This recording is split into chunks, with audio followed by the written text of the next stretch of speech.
6,000 meters. That's 3.7 miles of California wind, heat, shimmer, and physics that say it can't be done. When Rachel Mitchell walked onto that Marine range with a pink rifle, they laughed so hard some doubled over. 2 minutes later, the same men stood frozen watching something impossible punch through 5 steel plates like they were paper. But here's what nobody knew: the woman they mocked had already died once, and the people who killed her had just arrived to finish the job. Before we dive into this story, hit that subscribe button. Stay with me until the end, you won't believe where this goes. And drop a comment telling me what city you're watching from. I want to see how far this story travels. 06:52 hours. Rachel Mitchell's hands shook. 4.7 seconds between tremors. She'd counted them for 6 years now. Inhale. Hold. Exhale. Shake. Her truck sat alone in the Camp Pendleton parking lot. Through the windshield, Marines gathered at the range entrance. 50 of them. Maybe more. Phones out, waiting. Her cell buzzed. Unknown number. She answered. You shouldn't have come back. The voice was digitally masked, mechanical. Not here. Not now. I'm done hiding. You were dead. Stay dead. Walk away. Then everyone better buckle up. Rachel ended the call, stepped out, grabbed the pink rifle case from the back seat. The weight settled into her grip. 50 pounds, 2 years of work, $40 for the paint job. Best $40 she'd ever spent. Hey, civilian, a Marine was pointing at her. Young, maybe 22, 3 buddies flanking him, all recording. Rachel walked toward them. The tremor hit right on schedule. You here for the shoot? His voice carried across the lot. Yes. What did you bring, a 22? Rachel set the case down, popped the latches. The Barrett 50 cal lay in pink foam. Every inch painted that aggressive birthday party pink. The laughter started immediately. Oh my God, is that pink? Did you steal that from a kid? Rachel lifted the rifle, checked the chamber, slung it over her shoulder. That's a Barrett, one Marine said, laughter dying. 50 cal. Those cost like 15 grand. Why pink? Visibility. You're gonna be visible for all the wrong reasons, lady. That's a joke. Maybe. She walked past them. Behind her, this is going viral. Karen brings Barbie gun to Marines. More laughter. It followed her like smoke. The range office door swung open. Help you? The master sergeant didn't look up from his paperwork. Rachel Mitchell, civilian long-range slot. Now he looked up. His eyes found the pink rifle. Something shifted in his face. His name tape read Sullivan. You're on the list. We've got a 1,000-meter max for civilians. I need an exception. To what? 6,000 meters. Sullivan's pen stopped moving. Say that again. 6,000 meters. The long plate. 5 seconds of silence. Ma'am, that's not a civilian target. That's a spotter calibration point. Nobody's hit it in 3 years. Scout snipers, force recon, even SEALs tried. The wind variance alone makes it statistically. I know what it is. Sullivan leaned back, studied her. You military, does it matter? For a 6K shot? Yeah, that pink rifle real or a gimmick? Rachel met his eyes. The tremor hit. 4.7 seconds. I can shoot. Why pink? Because nobody takes it seriously until I pull the trigger. Sullivan picked up his radio. Rodriguez, you at the range. Static. Then, yeah, Master Sergeant. Got a civilian wants the long plate. Pause. The 6K today. That's what she says. Does she know? She knows. Another pause. This gonna be good or embarrassing? Both. Get the spotting team ready. Sullivan stood. Your funeral. You miss your YouTube famous for all the wrong reasons. Those Marines are already filming. I'm counting on it. Something flickered in Sullivan's expression. Recognition or concern. You got a spotter. I work alone. Not on my range. I'll spot for you. Thank you. Don't thank me yet, Chep. They walked out together. The crowd had grown. 70 Marines now. When they saw the pink rifle, the noise doubled. No way. She's actually doing it. Record this. A massive figure pushed through. Gunnery Sergeant Carlos Rodriguez, 6'4", built like a wall. This her? This is her? Sullivan confirmed. Rodriguez looked Rachel up and down, lingered on the rifle. You know what you're asking for. 6,000 meters. Center mass. Lady, I've been shooting 20 years. Qualified expert on every rifle the Corps has.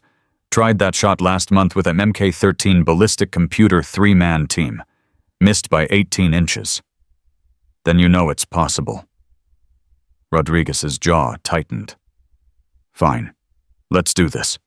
But when you miss, and you tell everyone watching you wasted our time. That rifle, that color, you disrespected every Marine here. And when I make it. Silence. Rodriguez laughed. Sharp. If you make that shot, I'll buy your rifle for $5,000 and carry it on every deployment. Deal. The crowd roared. Sullivan wasn't laughing. He was watching Rachel's hands, watching the tremor. His eyes narrowed. Range is hot. Sullivan's voice cut through the noise. Civilian shooter attempting long range. All personnel behind the line. Marines shuffled back. Not far. 20 phones up. All recording. This was content gold. Rachel walked to the line. She opened the case. 5 magazines nested in foam, each round marked with a red tip. Rodriguez frowned. What are those experimental loads? DARPA contract. DARPA doesn't contract civilians. They do when the civilian invented the delivery system. Rodriguez's expression shifted. You're military. Was. What branch? Rachel loaded the first magazine. Classified. Bullshit. There's no classified branch. Sullivan put a hand on Rodriguez's shoulder. Let her shoot. Rachel dropped prone. The ground was hard-packed. Still cool. She settled the bipod, adjusted the bag, brought her eye to the scope. Custom optics. Hand-ground lenses. They'd cost more than most cars. Through them, the world compressed into heat shimmer and wind. She found the 1,000-meter target. Standard silhouette.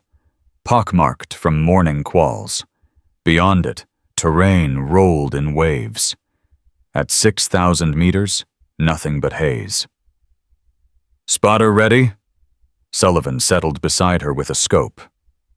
Target bearing 347, range 6,000, elevation 47 feet. Wind southwest at 8 knots, gusting 12. Copy. Behind her, someone laughed. She's got a Nintendo in that thing. Rodriguez. If she's got a computer, she's cheating. Real shooting is instinct. Rachel ignored them. Her breathing slowed. 4.7 seconds. The tremor hit. Target not visible at 6K, Sullivan reported. Heat shimmer's bad. Even with perfect ballistics, you're shooting blind. I know. So how? Rachel tapped the scope. A soft hum started. Through the optics, the world shifted. Heat shimmer organized into patterns. At the edge of visibility, steel caught sunlight. Target acquired. Jesus, Sullivan breathed. Is that adaptive optics? Compensates for atmospheric distortion. That tech doesn't exist. Not publicly. Rodriguez leaned over. This is bullshit. Computer's aiming for her. That's not shooting. Rachel adjusted elevation. 43 minutes of angle. Computer shows me the target. I still make the shot. Then make it, Rodriguez said flatly. Or admit this is a publicity stunt. The crowd pressed closer. More phones. Someone started live streaming. Rachel could feel their certainty, their expectations of failure. Good. Let them watch.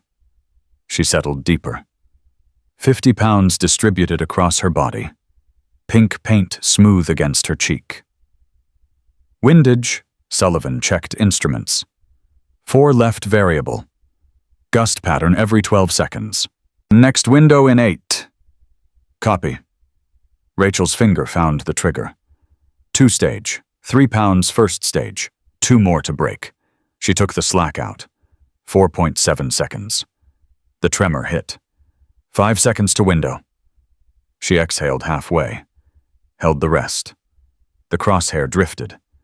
At 6,000 meters, a millimeter here meant feet there.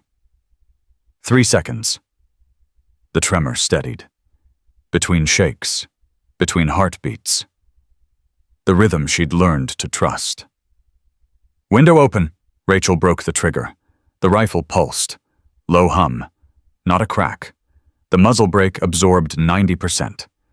What remained was pure, focused power. The sound rolled across the range. Deep, organic. Then silence. Time to target 8.7 seconds. 8 seconds felt like 8 hours. Marines frozen. Phones recording. Waiting for the miss. Rachel chambered another round. The casing ejected with a clink. Impact. Sullivan's voice was quiet. Then louder. Impact center. Mass long plate. The range erupted. Not in cheers. In stunned, disbelieving silence. Bullshit. Rodriguez stepped forward. No way. Check again. Sullivan didn't move his eye. Round went clean through. Perfect hole. Dead center. Target still ringing. That's impossible. And there's more. Round went through the long plate and hit backing plates behind it. I count 4 more impacts. She just shot through 5 steel plates at 6,000 meters. Someone dropped their phone. Rachel worked the bolt. That's 1. 1? Rodriguez's voice cracked.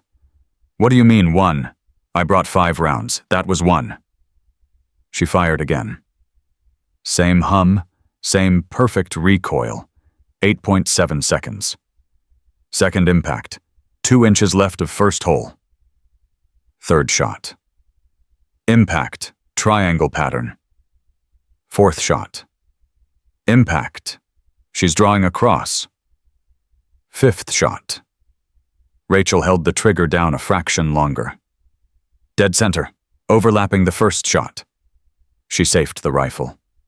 Stood. Dust fell from her clothes. The tremor returned. 4.7 seconds. Silence on the range was absolute. Rodriguez stared at the scope like it had betrayed him. That's not possible. Wind variance, gravity, Coriolis. All accounted for. By who? That rifle's pink. Color doesn't change physics. Then what does? Because what you just did violates every principle of ballistics that shot's impossible. Sullivan straightened, his face pale. Rodriguez, look at her shirt. What? Her shirt, look. Rachel glanced down. The morning's work had pulled her gray t-shirt tight across her shoulder. The edge of a tattoo showed. Black ink. Intricate. Rodriguez stepped closer. Squinted.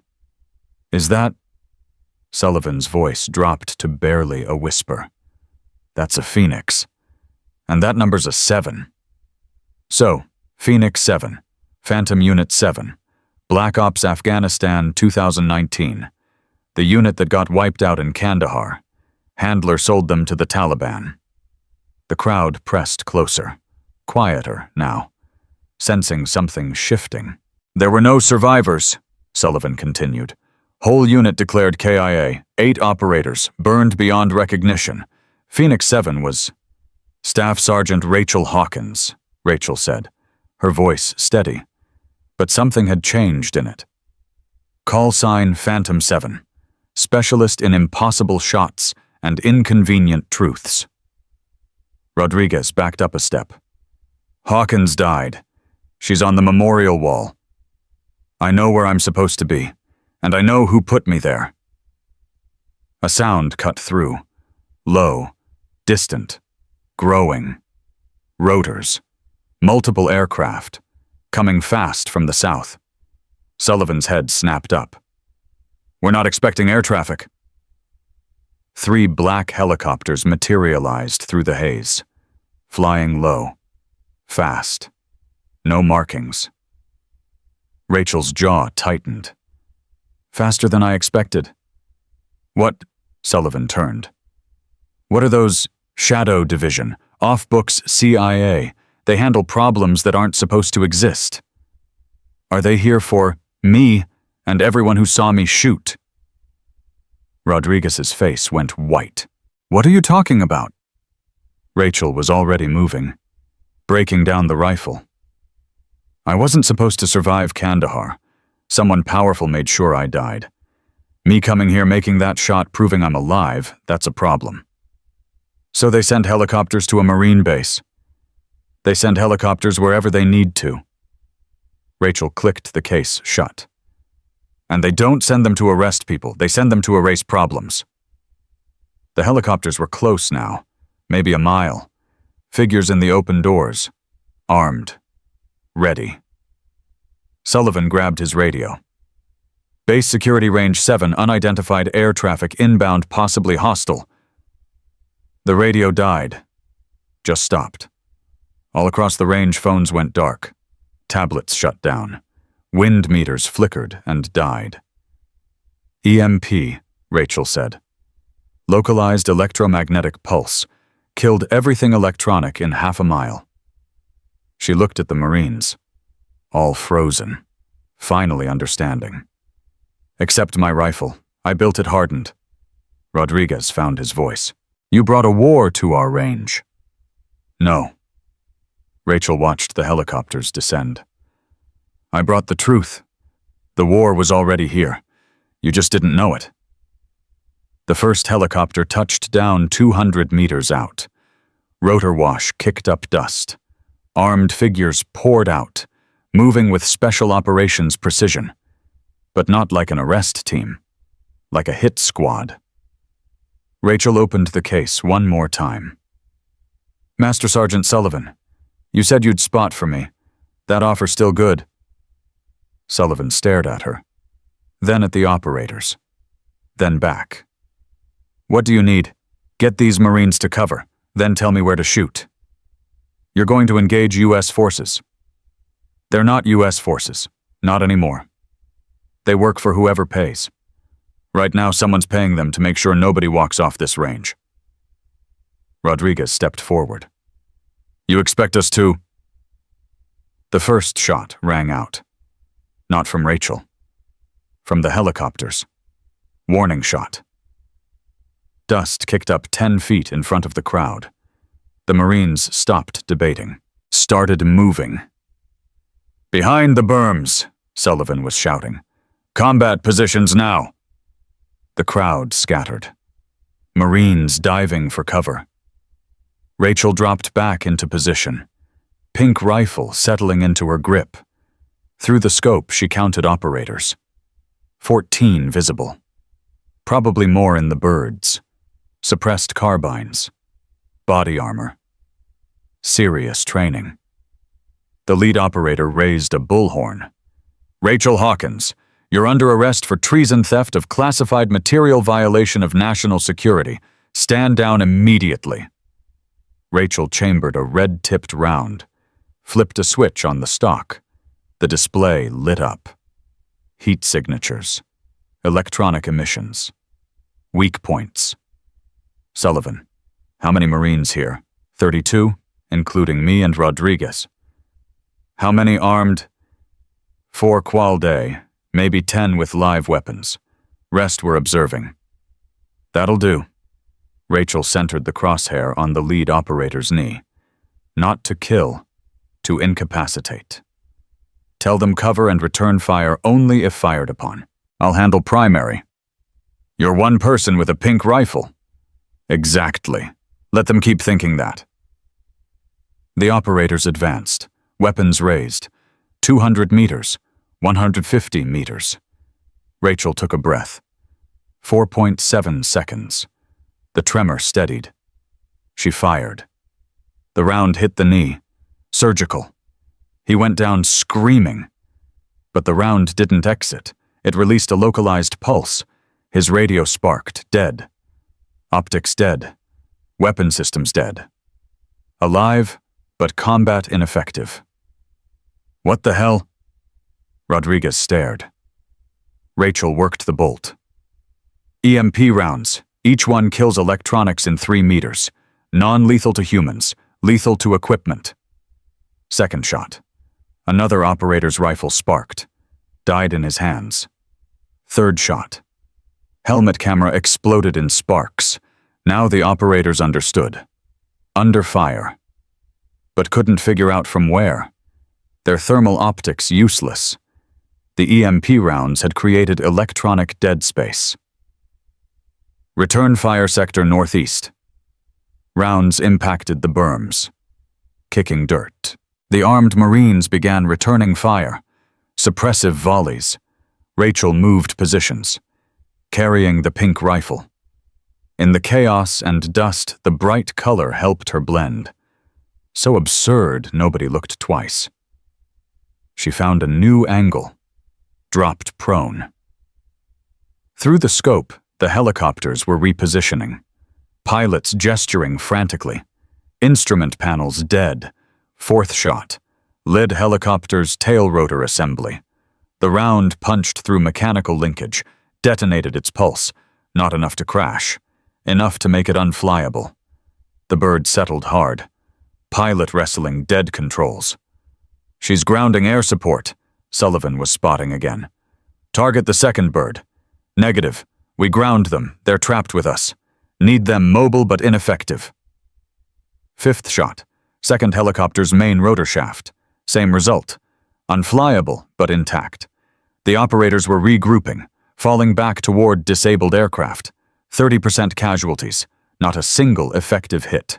Whatever intel they'd been given hadn't prepared them for this. Bullhorn came up again. Cease fire! Final warning.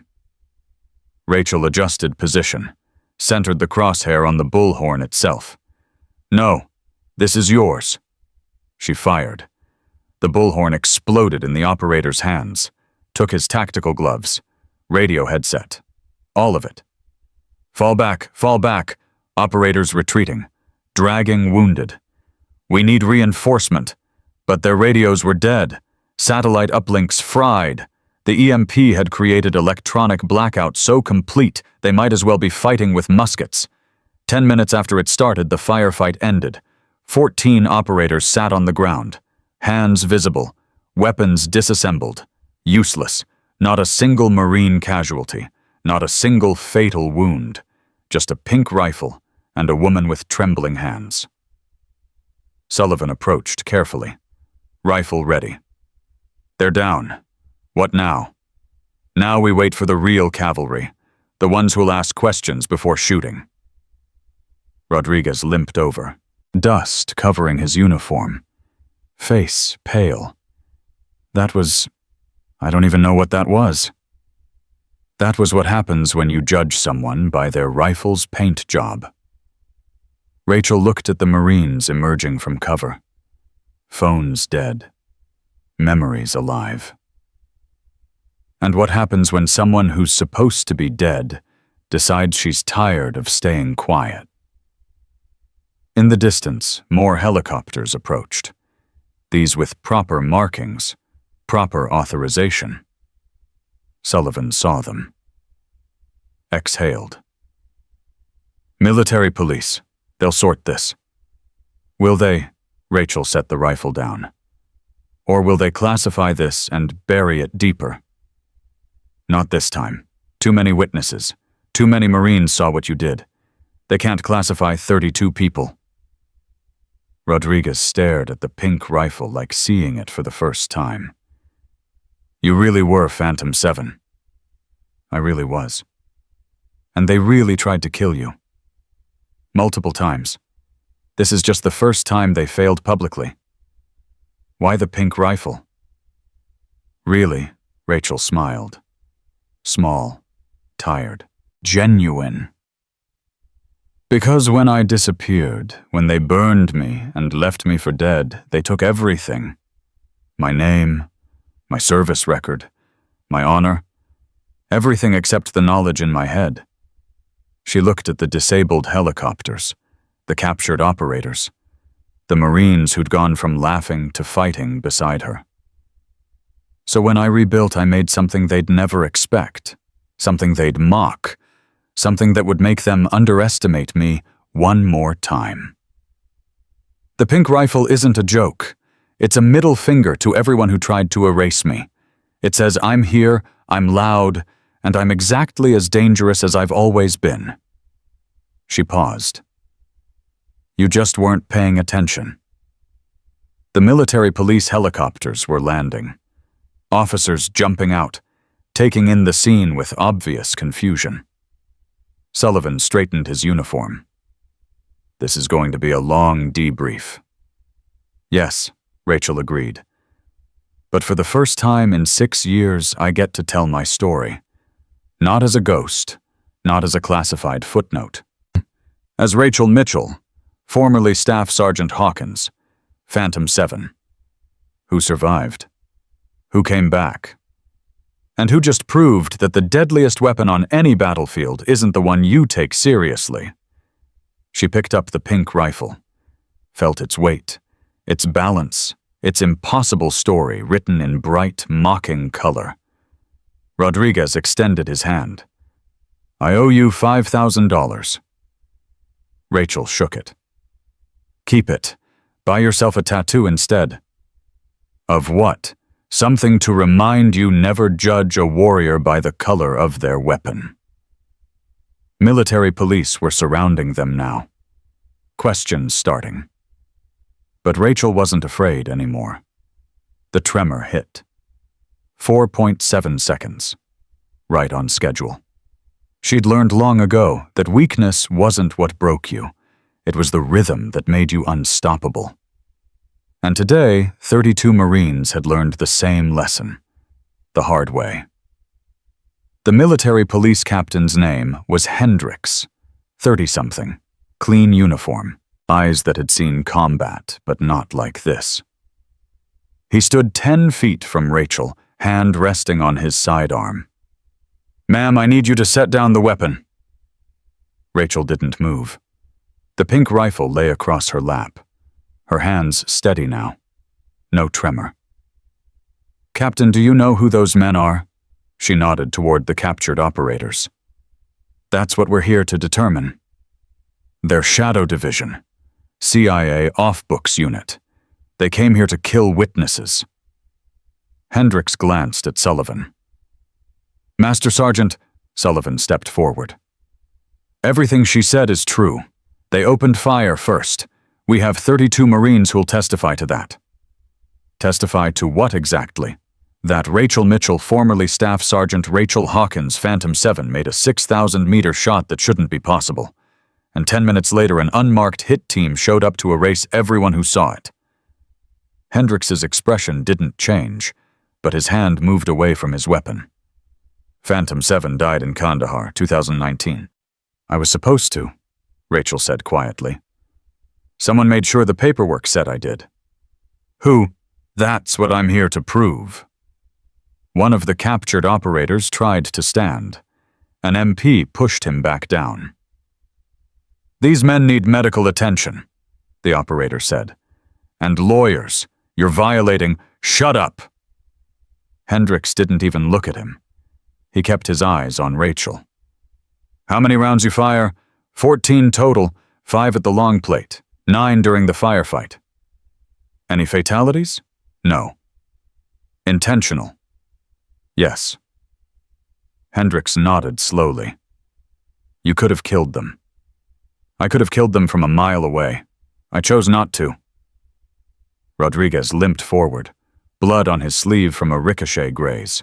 Nothing serious. Captain, I don't know what's happening here, but I know what I saw. This woman made an impossible shot. Then she saved 32 Marines from a hit squad. Whatever story she's selling, I'm buying. Me too. Sullivan moved beside Rodriguez. She had every opportunity to run. She stayed. Fought beside us. Hendricks studied them both, then looked back at Rachel. You got proof of who you are. Rachel reached slowly into her pocket, pulled out a small metal case, opened it.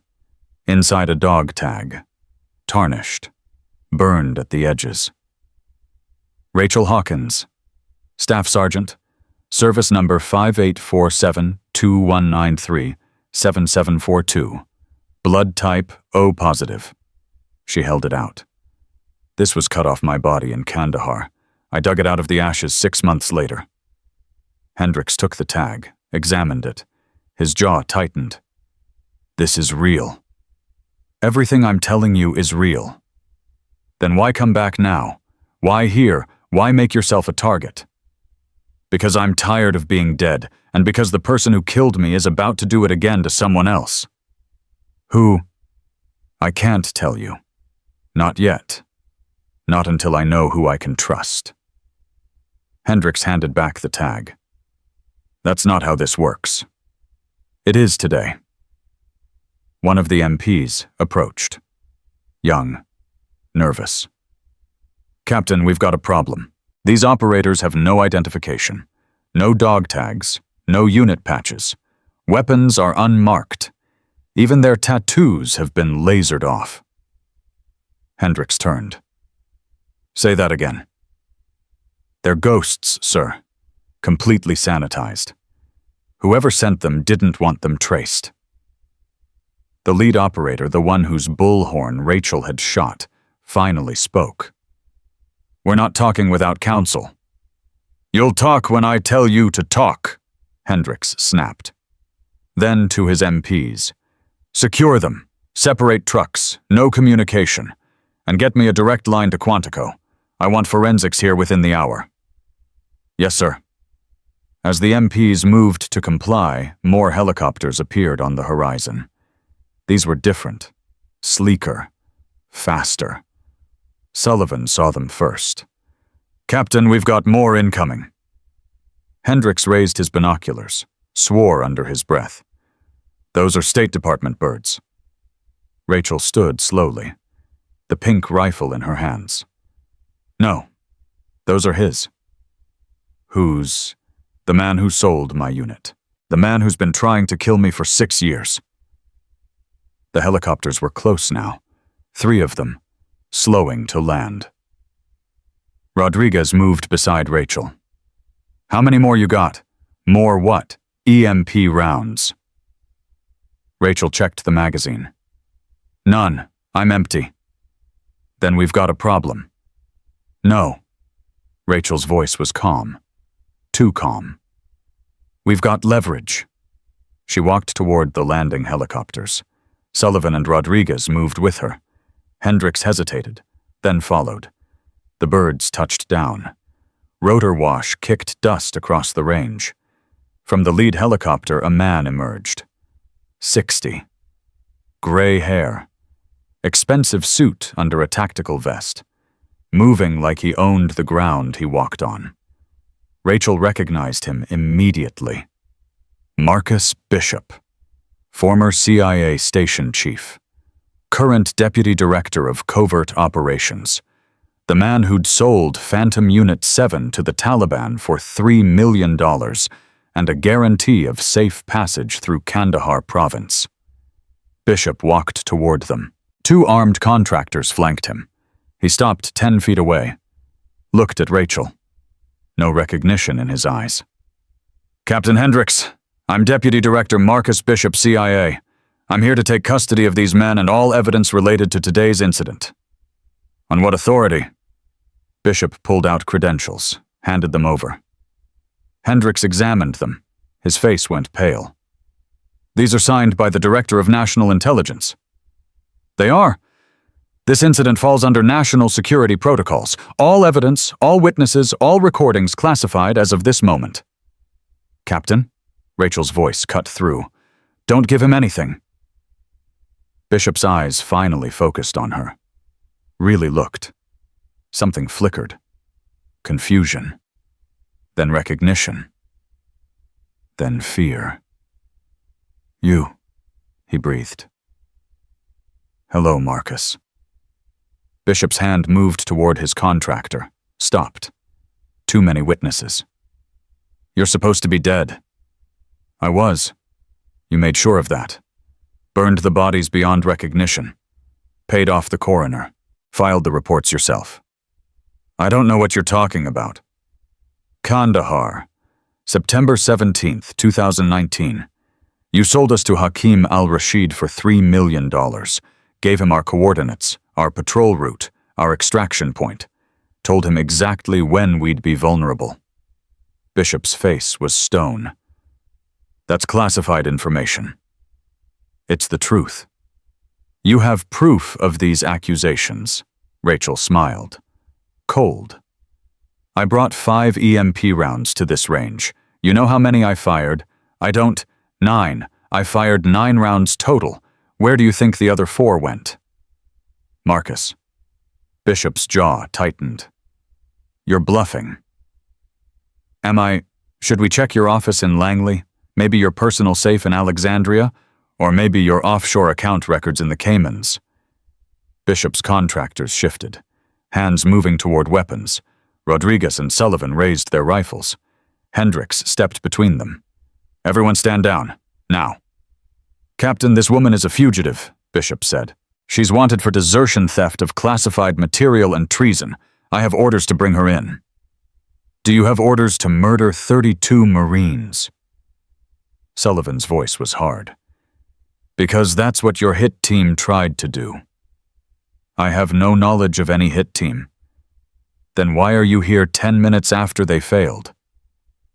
Bishop turned to Hendricks. "Captain, are you going to let your subordinate speak to a senior intelligence official this way?" "He's not my subordinate. He's a master sergeant with 20 years of service, and right now I'm inclined to listen to him over you." "You're making a mistake." "Maybe, but I'm making it with 32 witnesses and 3 disabled helicopters full of unmarked operators. So unless you want to explain to Congress why the CIA just attacked a Marine training facility, I suggest you stand down." Bishop's face reddened. "This is classified." "Not anymore." Rodriguez held up his phone. "Filmed the whole thing, already uploaded to 3 different cloud services, with redundancy. You kill us, it goes public automatically." "That's a lie. The EMP killed everything except hardened devices. Funny thing, Marines know how to shield electronics. We're not as dumb as you think." Bishop's contractors were tense now, waiting for orders. Rachel could see it in their posture. They were hired guns. Not true believers. She addressed them directly. "You boys getting paid enough to start a war with the Marine Corps on American soil?" One of them glanced at Bishop, then back at Rachel. "Ma'am, we're just here to provide security." "Then provide it. Secure him, because he just ordered a hit on 32 United States Marines. That's not security. That's treason." The contractor didn't move, but he didn't raise his weapon either. Bishop saw the hesitation. His voice rose. "Stand down. That's an order." "With respect, sir," the contractor said slowly. "I think we need to reassess the situation." "I'm not asking for your assessment. I'm giving you an order." "And I'm telling you," the contractor replied, "that if we draw down on Marines on a Marine base with witnesses and cameras rolling, we're not walking out of here. Sir?" Bishop's face went purple. "You're fired." "Yes, sir. I'll send you my final invoice." The contractor stepped back. His partner followed. Now Bishop stood alone. Hendricks moved forward. "Deputy Director Bishop, I'm placing you under temporary custody pending investigation of today's events. You have no authority. I have 32 Marines who will swear you showed up immediately after an attempted massacre. That gives me plenty of authority. We can sort out jurisdiction later." This is career suicide, Captain. Maybe, but I'll sleep at night. 2 MPs moved forward. Bishop didn't resist, but his eyes never left Rachel. This isn't over, he said quietly. No, Rachel agreed. It's not, but for the first time in 6 years, I'm the one holding the cards. As the MPs led Bishop away, Sullivan turned to Rachel. What now? Now I prove everything I just said. How? Rachel pulled out a small USB drive, no bigger than her thumb. 3 weeks ago, I broke into Bishop's office in Langley, copied everything on his personal server, financial records, communication logs, kill orders, all of it. Rodriguez stared. You broke into CIA headquarters. Not my first time. And you're just now using this. I needed witnesses. I needed proof of what he'd do when cornered. I needed him to come here to this range in front of Marines with cameras. Because documents can be classified, witnesses can be silenced, but 32 Marines with smartphone footage and a story this good. That's journalism gold. That's congressional hearings. That's too big to bury. Sullivan shook his head slowly. You set this whole thing up. I made an impossible shot. Bishop did the rest. The pink rifle. The civilian shoot. All of it. All of it. You used us as bait. I gave you a choice. You could have walked away when the shooting started. You didn't. You stood your ground. That's not bait. That's courage. Rodriguez laughed. Bitter. Courage or stupidity. Sometimes they're the same thing. Hendricks approached. Mitchell, I need that drive. Rachel hesitated. I can't promise it won't get classified, Hendricks continued. But I can promise I'll fight like hell to keep it in the light. You've got my word. Your word worth anything, Captain. Ask the men I served with in Fallujah, or Helmand, or any of the other places I've kept promises that should have gotten me killed. Rachel studied his face, looking for deception, finding only exhaustion and conviction. She handed over the drive. Everything you need is in there. Financial transfers, communication with Taliban leadership, kill orders from my unit, and proof that he's been running off books operations for 6 years using government resources and black site funding. Hendricks pocketed the drive. How'd you survive Kandahar? Luck and stubbornness. Rachel's hand went to her side. Old wound. Still ached when it rained. The Taliban hit us at 0300. RPGs, small arms, coordinated assault. My team fought for 40 minutes before we were overrun. Her voice went distant. I took an RPG fragment to the ribs, went down hard. My lieutenant dragged me into a drainage ditch, covered me with his body when the compound exploded. He saved my life, and died doing it. What was his name? David Chen. Best officer I ever served under. 28 years old. 2 weeks from going home to his wife and baby daughter. Sullivan's jaw tightened. He's on the memorial wall too. They all are. 8 names. 8 lives. 8 families that got folded flags and lies. But you survived. Barely. Local villagers found me 3 days later, half dead from infection. They smuggled me to a medical facility in Pakistan. Took me 6 months to heal. Another year to piece together what happened, to understand that Bishop had sold us, that our deaths weren't bad luck or bad intel, they were purchased. Why'd he do it? Money, access. Taliban gave him safe passage through Kandahar province for his other operations, $3 million in untraceable cryptocurrency, and the satisfaction of eliminating a unit that had started asking questions about where all his black site funding was going. Rodriguez kicked at the dirt. Son of a bitch. Yeah. Why didn't you come forward sooner? I tried. I reached out to my old chain of command, got stonewalled, reached out to military intelligence. They told me Phantom 7 was classified, reached out to journalists. They said without proof it was just conspiracy theory. So I spent 2 years building proof, tracking Bishop's money, recording his communications, building a case that couldn't be ignored. And the rifle... Rachel looked at the pink Barrett lying on the ground. I needed something that would get attention, something that would make people underestimate me, something that would force Bishop to react. The 50 cal with adaptive optics and EMP rounds that was the weapon, the pink paint job that was the stage dressing. Made everyone think I was a joke. Made them film me, made them share it. And when Bishop saw that footage, saw me alive, saw me making impossible shots, he couldn't help himself. He had to come, had to silence it. And that's when I had him. Hendricks was shaking his head. You're either brilliant or insane. Both, probably. What happens to you now? Rachel picked up the pink rifle, checked it one more time. Empty magazine. Chamber clear. That depends on whether that drive makes it to the right people. It will. Then maybe I get to stop being a ghost. Maybe I get my name back, my service record, my honor. And if it doesn't, then I disappear again, and Bishop has an accident, because I'm done playing by rules that only apply to one side. Sullivan stepped forward. For what it's worth, you've got 32 Marines who'll testify for you. Whatever comes next, you're not alone. Why 2 hours ago you didn't know I existed?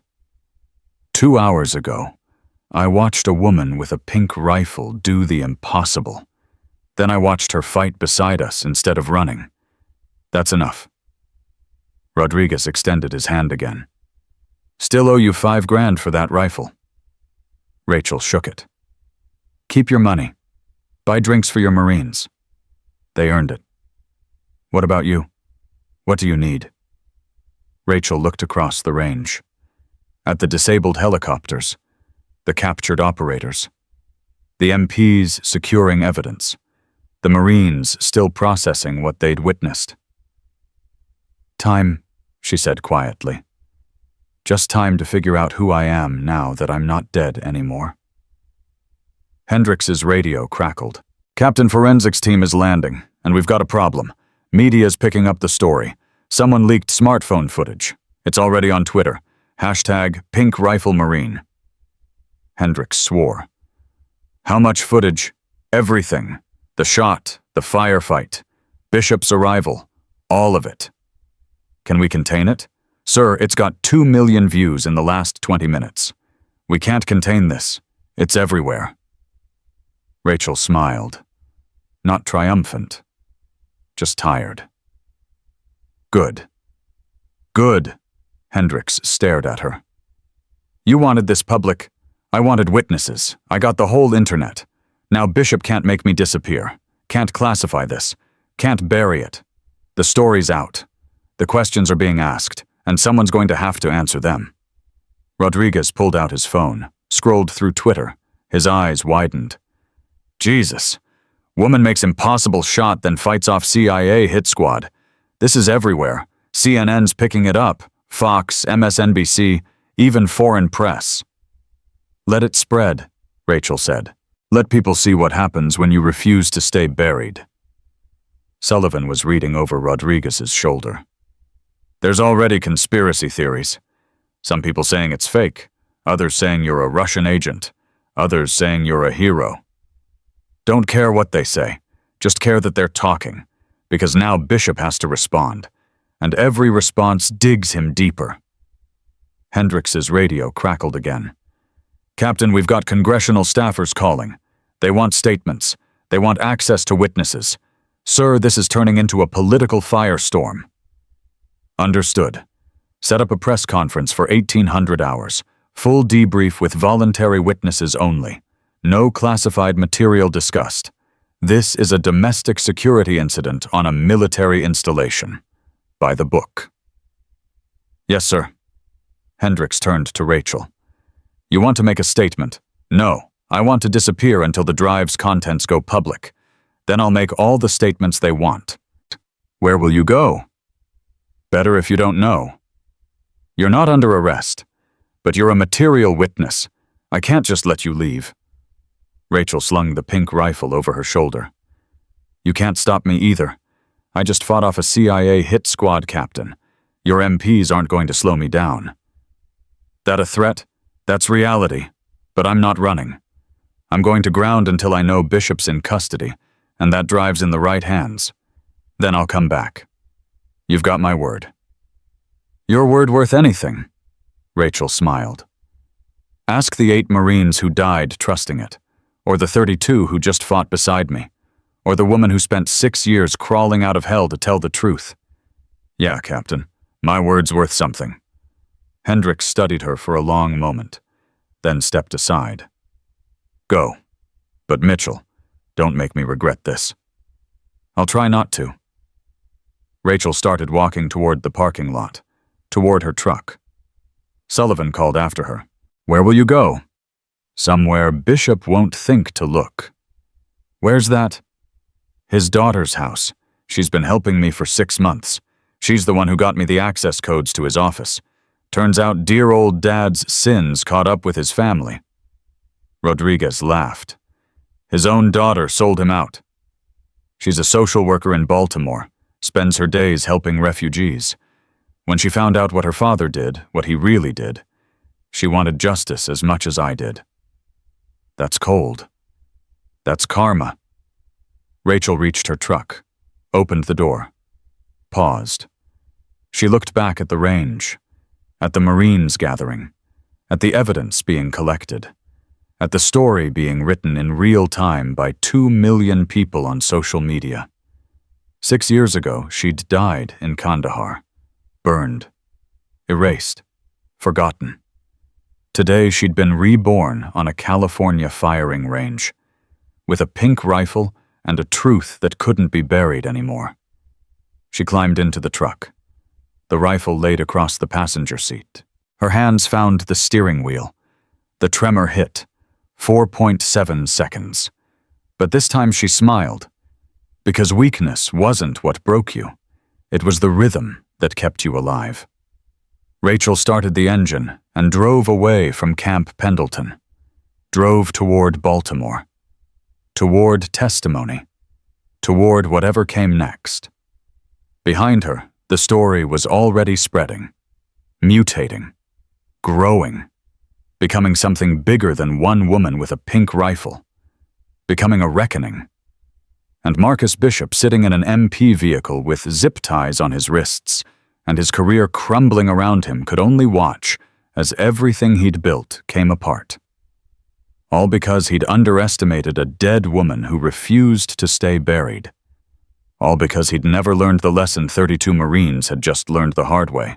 Never judge a warrior by the color of their weapon. Rachel drove through the gates of Camp Pendleton and disappeared into California traffic. But she wasn't hiding anymore. She was hunting, and the whole world was watching. Baltimore smelled like rain and old brick. Rachel's truck rolled into the city at 0300 hours. 7 hours of driving, 3 gas station stops. No sleep. Her phone had been off since she left Pendleton. Burner phones only now. She'd learned that lesson the hard way in Pakistan. The row house sat on a quiet street in Fells Point. Narrow. 3 stories. Lights off. Rachel parked 2 blocks away, grabbed the rifle case, checked the street. Empty. She walked to the back alley, counted doors, found the right one. 3 knocks. Pause. 2 knocks. The door opened. Sarah Bishop stood in the threshold. Early 30s, her father's eyes, but none of his coldness. Wearing scrubs from a double shift at Johns Hopkins. You made it. Barely. Rachel stepped inside. Sarah locked the door behind her. 3 deadbolts. Chain. Security bar. You see the news? I've been driving. Sarah led her upstairs. The living room had a laptop open on the coffee table. The screen showed CNN. Pink rifle woman identity confirmed. Former Marine Rachel Hawkins, declared KIA 2019. Rachel stared at her own face on the screen. Old service photo. Young. Smiling. Before Kandahar. How'd they get that? Anonymous source leaked your service record. Full file. Every deployment. Every commendation. Every classified operation that suddenly isn't classified anymore. That's impossible. Those files are locked down. Not anymore. Sarah clicked to another tab. Washington Post. Someone at the Pentagon is bleeding information. Your entire unit history went public 4 hours ago. Names, missions, everything. Rachel's hands tightened on the rifle case. Chen's family. Already contacted by reporters, his widow gave an interview, said she never believed the official story, said she knew something was wrong, that David wouldn't have been killed in a random Taliban ambush. What else? Sarah pulled up Twitter. The hashtag Pink Rifle had 14 million tweets. You're trending worldwide. People are calling you a hero, a vigilante, a CIA asset, a Russian operative, everything. But mostly they're asking the same question. What question? Why was a decorated Marine declared dead when she was clearly alive, and who gave that order? Rachel set down the rifle case, sat on the couch. The exhaustion hit her all at once. Your father gave that order? I know. Sarah's voice was quiet, strained. I've known for 3 months, ever since you first contacted me, ever since you showed me the evidence. You holding up? No, but I'm functional. That's enough. Rachel looked at the young woman who'd betrayed her own father for truth, who'd smuggled Rachel into CIA headquarters, who'd risked everything to help a dead woman come back to life. You didn't have to do this. Yes, I did. My whole life I thought my father was a hero, thought he was protecting America, making hard choices. Then I met the refugees he helped create, the families destroyed by his operations, the lies he told to justify murder. Sarah's voice cracked. You weren't the first, Rachel. You were just the first to survive long enough to fight back. Rachel reached out, took Sarah's hand, said nothing. Sometimes silence was the only honest response. Sarah wiped her eyes, straightened. You hungry? Starving. I've got leftover Thai. It's cold but edible. I've eaten worse. They moved to the kitchen. Sarah heated pad Thai in the microwave. Rachel checked her burner phone. 3 messages from a blocked number. She played the first one. Sullivan's voice. Mitchell, it's Sullivan. Media's camped outside the base. Congressional committees are forming. Bishop's in federal custody but lawyered up. Haven't said a word. Hendricks gave your drive to military intelligence. They're analyzing it now. Call me when you can. Second message. Rodriguez's. Hey, it's Rodriguez's. Just wanted to say thanks for not shooting me when I was being an asshole, and for showing me what real courage looks like. Marines are rallying behind you. Whatever happens next, you've got an army.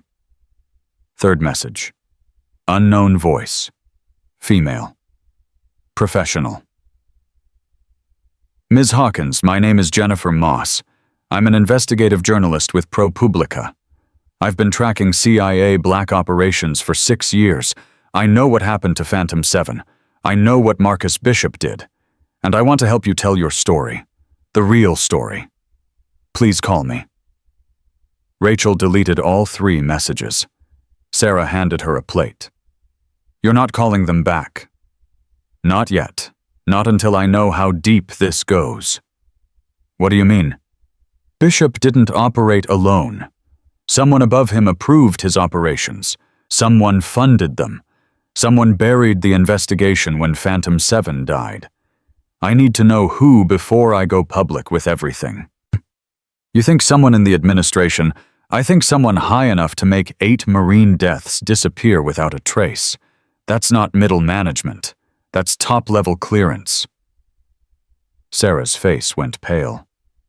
If you're right, they'll kill you before they let you expose them. They can try.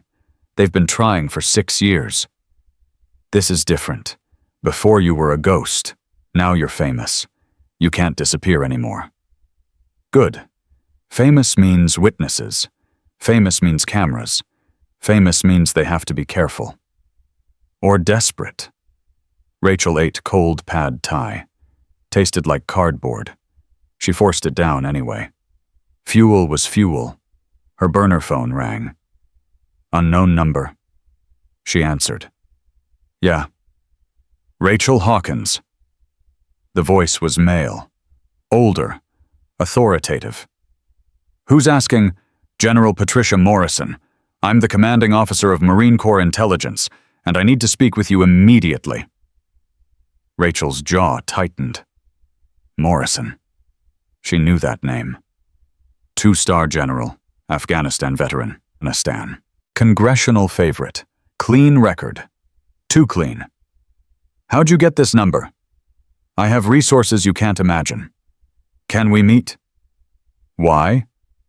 Because I have information about Marcus Bishop's handler, the person who authorized Phantom 7's termination, and I need your help to stop them before they do it again. You're military intelligence. Handle it yourself. I can't. Not without proof. Not without someone willing to testify. Someone like you. I'm not interested in being anyone's chess piece general. I'm not asking you to be. I'm asking you to finish what you started. You exposed Bishop. Now help me expose the person who gave him orders. Rachel looked at Sarah. Mouthed Morrison. Sarah's eyes went wide. She nodded. Wrote on a notepad, she's legit. Testified against CIA overreach in 2022.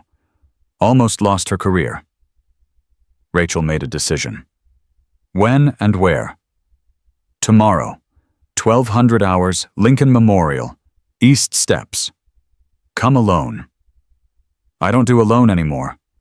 Then bring someone you trust. But only one person. This stays small until I know we're secure.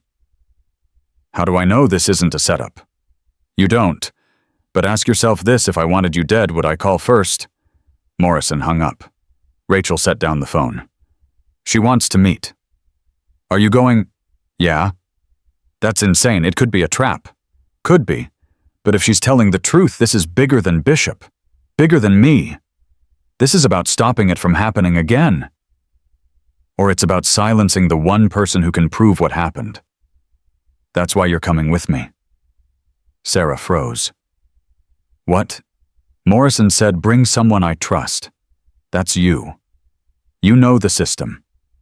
You know how your father operated. You know who his contacts were. I need that knowledge. Rachel, I'm a social worker. I'm not trained for this. You broke into CIA headquarters. You're trained enough. That was different. That was paperwork and passwords. This is meeting a general who might be trying to kill you. Which is exactly why I need you. If something happens to me, you're the one who knows where all the evidence is. You're the backup plan. Sarah sat down hard, put her head in her hands. This is too much. This is way too much. Rachel knelt in front of her. Sarah, look at me. Sarah looked up, eyes red, scared. You've already crossed the line, Rachel said quietly. The moment you helped me, you became part of this. There's no walking away now. We're either both in or both dead, and I'd rather go down fighting than hiding. I don't want to die. Neither do I. So let's make sure we don't. Sarah took a shaky breath, nodded. Okay. Okay. Lincoln Memorial, tomorrow. What do I bring? Nothing, no phone, no ID, cash only. Wear clothes you can run in, and stay 10 feet behind me at all times. If shooting starts, you run. Don't look back. Don't be a hero. Just run. And if they grab you, you go to every news outlet you can find. You tell them everything. Names, dates, evidence, locations. You burn it all down. That'll destroy my life. Better than losing it. Sarah laughed. Bitter. Broken. When did we become action movie characters? When we decided the truth mattered more than safety. They spent the next hour planning. Rachel checked the rifle, cleaned it, loaded a fresh magazine with standard rounds. No more EMP. Those were for technology. Tomorrow was about people. Sarah made coffee. Strong. Black. They drank it in silence as dawn crept through the windows. At 0600, Rachel's burner phone buzzed. Text message from a blocked number. Don't trust Morrison. She's compromised. They know you're meeting her. It's a kill box. Jay. Rachel showed Sarah. Who's Jay? No idea. Another text. Jennifer Moss, ProPublica. I've been tracking Morrison for 8 months. She's Bishop's insurance policy. If he goes down, she makes sure the real architects stay hidden. Meeting her is suicide. Rachel typed, How do I know you're telling the truth? Response came immediately. You don't. But check Morrison's financial records. $2.3 million deposited into her sister's account 3 days after Phantom 7 died. Overseas transfer, routed through same shell companies Bishop used. She's not your ally. She's your executioner. Sarah read over Rachel's shoulder. Can you verify that not without access to classified banking records? I might be able to help. Sarah pulled out her laptop, started typing. Dad's password gave me access to more than just his files. It gave me access to the network, including financial intelligence databases. That's highly illegal. So is murdering 8 Marines and covering it up. Sarah typed for 3 minutes, pulled up records. Her face went white. Oh, God. What? Morrison's sister, Emily Morrison Wade. Account at Deutsche Bank, $2. 3 million wire transfer. October 2019. 1 month after Phantom 7 died. Source account is a Cayman Islands shell company. Same company that paid Bishop. Rachel felt something cold settle in her stomach. So Morrison's dirty. Worse. Look at the other transfers. Sarah scrolled. She's been taking payments for 6 years. Small amounts, $50K here, $100K there. All from different sources. But they all trace back to the same network. The same people funding Bishop's operations. Who's running it? I can't tell. The accounts are too layered. But whoever it is has access to serious money and serious power. Rachel stood, paced, thought. Morrison wants me at the Lincoln Memorial at noon. In public. With witnesses. That's not a kill box. That's theater. What do you mean? She's not there to kill me. She's there to discredit me. To make me look paranoid. Unstable. She'll offer help. Offer protection. Offer everything I want. And when I trust her, she'll use that trust to control the narrative. So you don't go. No, I go. But I change the game. How? Rachel pulled out her burner phone. Called Jennifer Moss. The journalist answered on the second ring. Hawkins, you're right about Morrison. She's dirty. I've got proof. What kind of proof? Financial records linking her to Bishop's operations. Payments dating back 6 years, enough to bury her. Silence on the line. Then, you're willing to share that? Depends. What do I get? Front page story, full investigation, congressional oversight, everything you want. I want more than that. I want protection. Real protection. Not CIA, not military. Independent. I can arrange that. When can we meet? Noon. Lincoln Memorial. East Steps. That's where Morrison wants to meet you. I know. That's the point.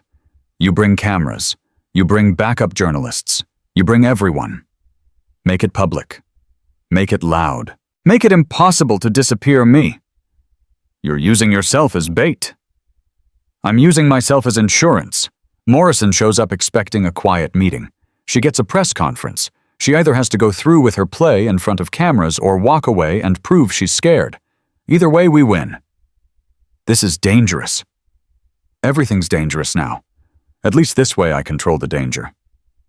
Okay, I'll be there. Noon, East Steps, with cameras. But Hawkins, yeah.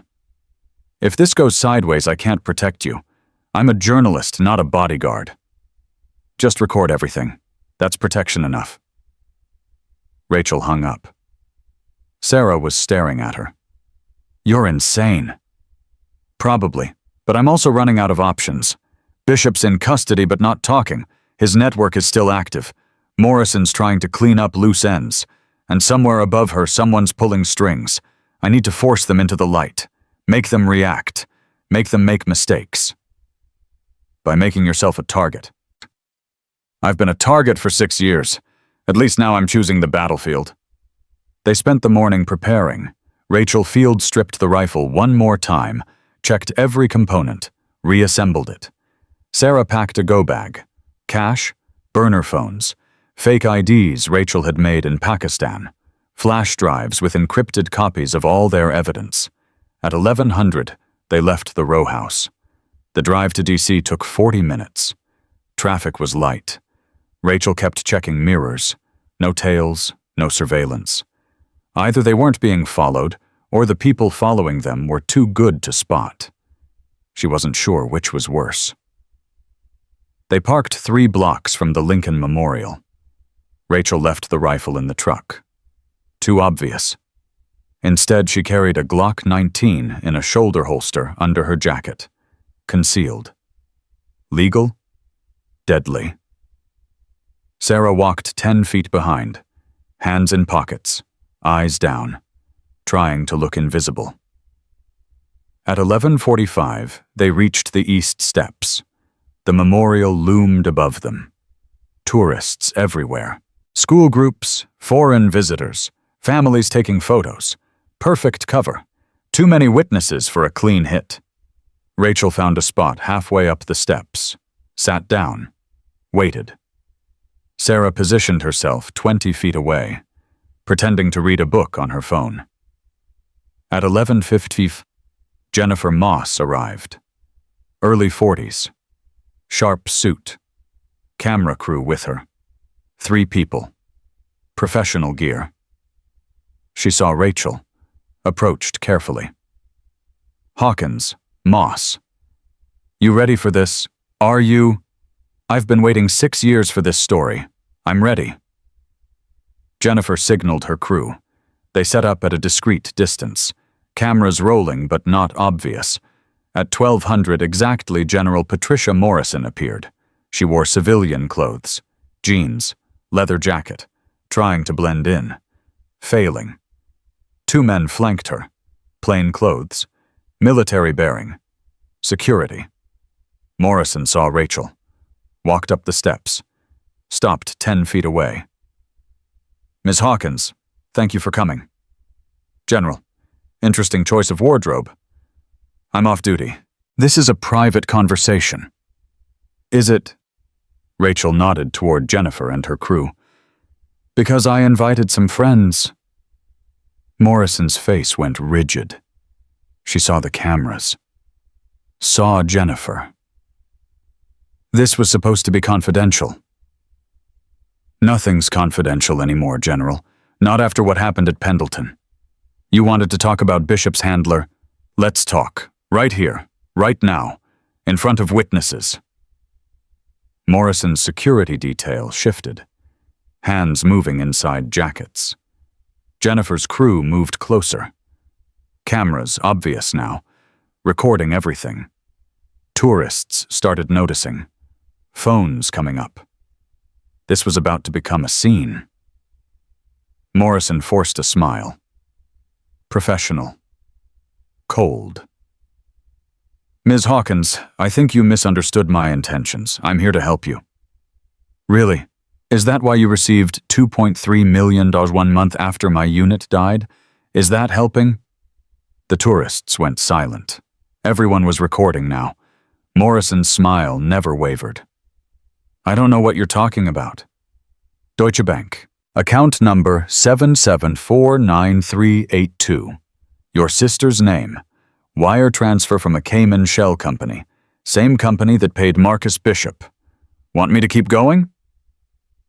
Morrison's security detail moved forward. Ma'am, we should leave. No. Morrison's voice was steel. Ms. Hawkins is clearly disturbed. She's making wild accusations based on conspiracy theories, and I have the records, Rachel interrupted. Bank statements, wire transfers, 6 years of payments, all traced back to the same network funding Bishop's black operations. You're not here to help me, General. You're here to silence me before I expose how deep this goes. You're paranoid. I'm informed. There's a difference. Morrison stepped closer. Her voice dropped. You have no idea what you're interfering with. The operations Bishop ran, they saved lives. They stopped terrorist attacks. They kept America safe. You're throwing that away for what revenge... Justice, Rachel corrected. My unit died for your profits. That's not patriotism, that's treason. Morrison's mask slipped. Just for a second. Rachel saw rage, calculation, fear. If you release those records, people will die. Active operations will be compromised. Years of intelligence work will be lost. Good. If those operations are anything like the one that killed my team, they should be compromised.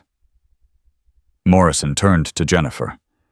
Ms. Moss, I'm ordering you to stop recording. This conversation involves classified national security information. Jennifer didn't blink. I'm a civilian journalist, General. You have no authority over me. I can have you arrested. For what journalism, try it. See how that plays in front of 50 witnesses with smartphones.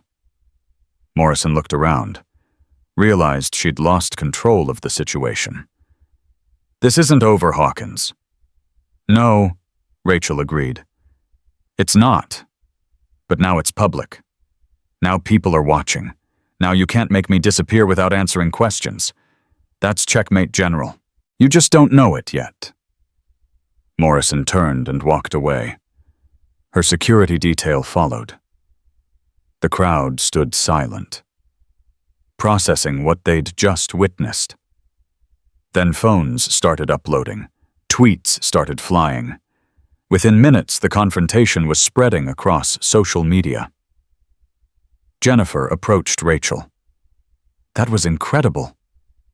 That was necessary. What now? Now you write the story, everything, the financial records, Morrison's involvement, the network funding Bishop, all of it. When will you give me the evidence? Tonight. Meet me at... Rachel's phone buzzed. Text from Sarah. 3 men, moving toward you, armed. Get out now. Rachel looked around, spotted them, moving through the crowd. Professional. Coordinated. Not military, not CIA, something worse. Private contractors, the kind who don't ask questions. Jennifer, walk away. Now. What? Why? Because you're about to watch me commit several felonies, and I'd rather not have it on camera. Jennifer saw the men. Understood.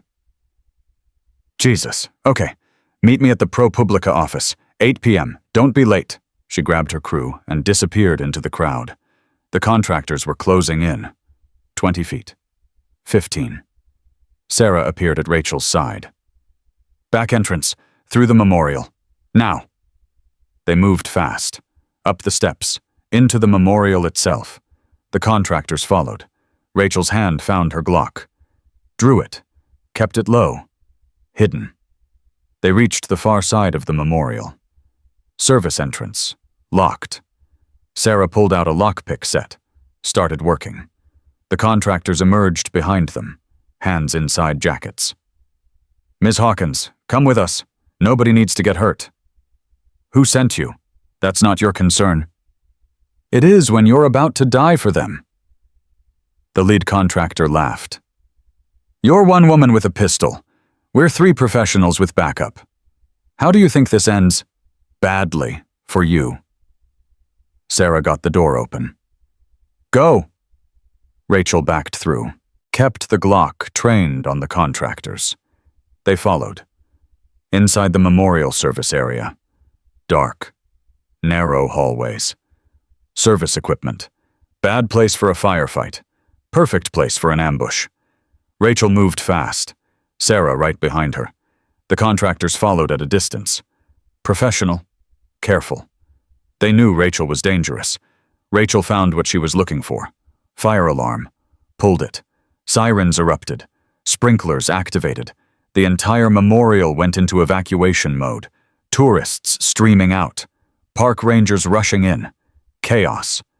Rachel and Sarah used the confusion, slipped out a side entrance, back into the crowd. The contractors lost them in the panic. By the time security reviewed camera footage, Rachel and Sarah were 6 blocks away. They reached the truck. Rachel drove. Fast, but not reckless. Blending in. Sarah was shaking. That was too close. It's only going to get worse. What do? We give Jennifer everything. Tonight. Then we disappear until the story breaks. Where do we go? Rachel thought. I know a place. Old safe house from my phantom 7 days. Off the grid, Virginia mountains. Nobody knows about it except... She trailed off. Except who? Except David Chen, my lieutenant, the one who died saving me. He's dead, Rachel. I know, but his wife isn't, and she might still have the key. Lisa Chen lived in Arlington. Small apartment, 3rd floor. Rachel had the address memorized from 6 years ago when she'd written the condolence letter she never sent. How do you apologize to a widow for surviving when her husband didn't? Rachel parked 2 blocks away. Evening rush hour provided cover. Commuters flooding the streets. Nobody paying attention. Sarah followed her up the exterior stairs. What if she doesn't want to see you? Then we find another place to hide. And if she calls the cops, we run. Rachel knocked. 3 times. Soft. Footsteps inside. A chain rattled. The door opened 6 inches. Lisa Chen looked older than her 34 years. Tired eyes, hair pulled back. Wearing hospital scrubs. Night shift, probably. She saw Rachel and froze. Oh my God. Hi, Lisa. You're dead. David said you were dead. They all said, I know what they said. Can we come in? Lisa's eyes went to Sarah. Back to Rachel. Who's she? Someone who helped me stay alive. Please, we don't have much time. Lisa opened the door. They stepped inside quickly. She locked it behind them. All 3 deadbolts. The apartment was small but clean. Photos on the walls. David in uniform. David holding a baby. David smiling. David alive. Rachel's chest tightened. I'm sorry. For what? For being alive. Lisa's voice wasn't angry. Just empty. Don't apologize for surviving. He saved me. In Kandahar. The compound was collapsing and he covered me with his body. Took the blast that should have killed me. I know. They sent me his effects. His gear was shredded. They said he died instantly. That he didn't suffer. That's a lie. Rachel met her eyes. He suffered. We all did. For 40 minutes, while Bishop's Taliban friends tore us apart. David fought until his last breath. Gave orders, kept the team together. Died trying to call for backup that was never coming. Lisa sat down hard. Why are you telling me this? Because you deserve the truth. Because the official story is bullshit. Because your husband didn't die in a random ambush. He was murdered by Marcus Bishop, CIA Deputy Director, who sold our unit for $3 million in safe passage through Kandahar province. That's insane. It's documented. I have proof. Bank transfers, communication logs, kill orders, everything. Then why haven't you gone to the authorities? I have. It's happening now. Bishop's in custody. The story's breaking. But the people above him are trying to silence me before I can expose the whole network. Lisa looked at Sarah. And you are Sarah Bishop, Marcus's daughter. The silence was deafening. You're his daughter. Lisa's voice went cold. You're the daughter of the man who killed my husband. Yes. And I'm helping Rachel destroy him. Why? Because I found out what he really is, what he's been doing, the people he's hurt. I couldn't live with it anymore. Lisa stood, walked to the window, stared out at the parking lot. David talked about you, Rachel, in his letters. Said you were the best shot he'd ever seen. Said you had demons, but you channeled them into something useful. Said if anything ever happened to him, I should find you. That you'd tell me the truth. Rachel's throat tightened. He said that, in his last letter, arrived 2 weeks after he died, like he knew, like he'd planned for it. He always planned for everything. Lisa turned around. Her eyes were wet, but her voice was steady. What do you need? The safe house. The one in the Virginia mountains. David told me about it once. Said Phantom 7 kept it off the books. Emergency exfil point. Do you still have the key? Maybe. Why? Because I need to disappear for 48 hours. Just until the story breaks. Then I can come out and testify publicly. But right now every intelligence agency in the country is looking for me. Some to protect me. Some to kill me. I need a place they won't think to look. Lisa went to the bedroom, came back with a small lockbox. Opened it. Inside were David's personal effects. Dog tags, wedding ring, and a single key on a chain. He left this with his will. Instructions said to give it to Rachel Hawkins if she ever asked. I thought he was being paranoid. Thought you were dead anyway. She held out the key. Rachel took it. The metal was cold. Thank you. Don't thank me yet. That cabin's been sitting empty for 6 years. No power, no water, no heat. It's October in the mountains. You'll freeze. I've been colder. There's more. Lisa pulled out a folded paper from the lockbox. David's letter. For you. I read it. You should too. Rachel unfolded the paper. David's handwriting.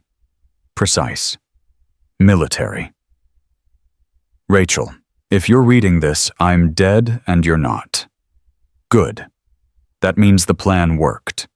The cabin coordinates are 38.7291 degrees and 78.8567 degrees W. Supply cache is buried 12 meters northeast of the front door, 3 feet down. Code is your sniper qualification score from Quantico.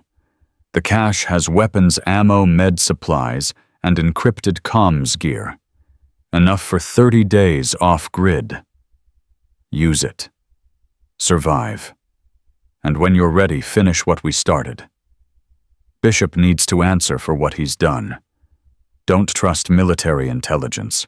Don't trust CIA. Don't trust anyone in the chain of command. They're all compromised. Trust only civilians with cameras. Truth needs witnesses. Make sure the world is watching before you make your move. And Rachel, don't blame yourself. You didn't kill us. You survived us. There's a difference. Stay alive. That's an order. Lieutenant David Chen, Phantom 7. Rachel's hands shook, the tremor hitting hard. 4.7 seconds, but stretched longer by emotion. Sarah read over her shoulder. He knew. He knew Bishop would betray you. We all suspected. The last 3 missions felt wrong. Too much enemy intelligence, too many close calls. David started keeping records. Communications that didn't add up. Orders that contradicted our mission briefings. He was building a case. Did he give it to anyone? He tried. Sent encrypted files to a reporter at the Washington Post. Never heard back. We think Bishop intercepted them. Lisa wiped her eyes. Take the key.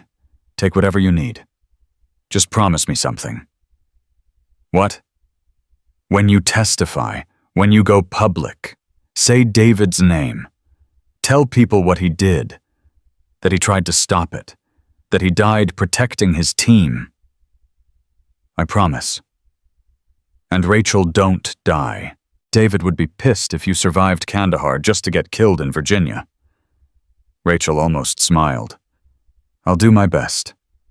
They left 10 minutes later. Lisa watched from the window as they drove away. The drive to Virginia took 2 hours.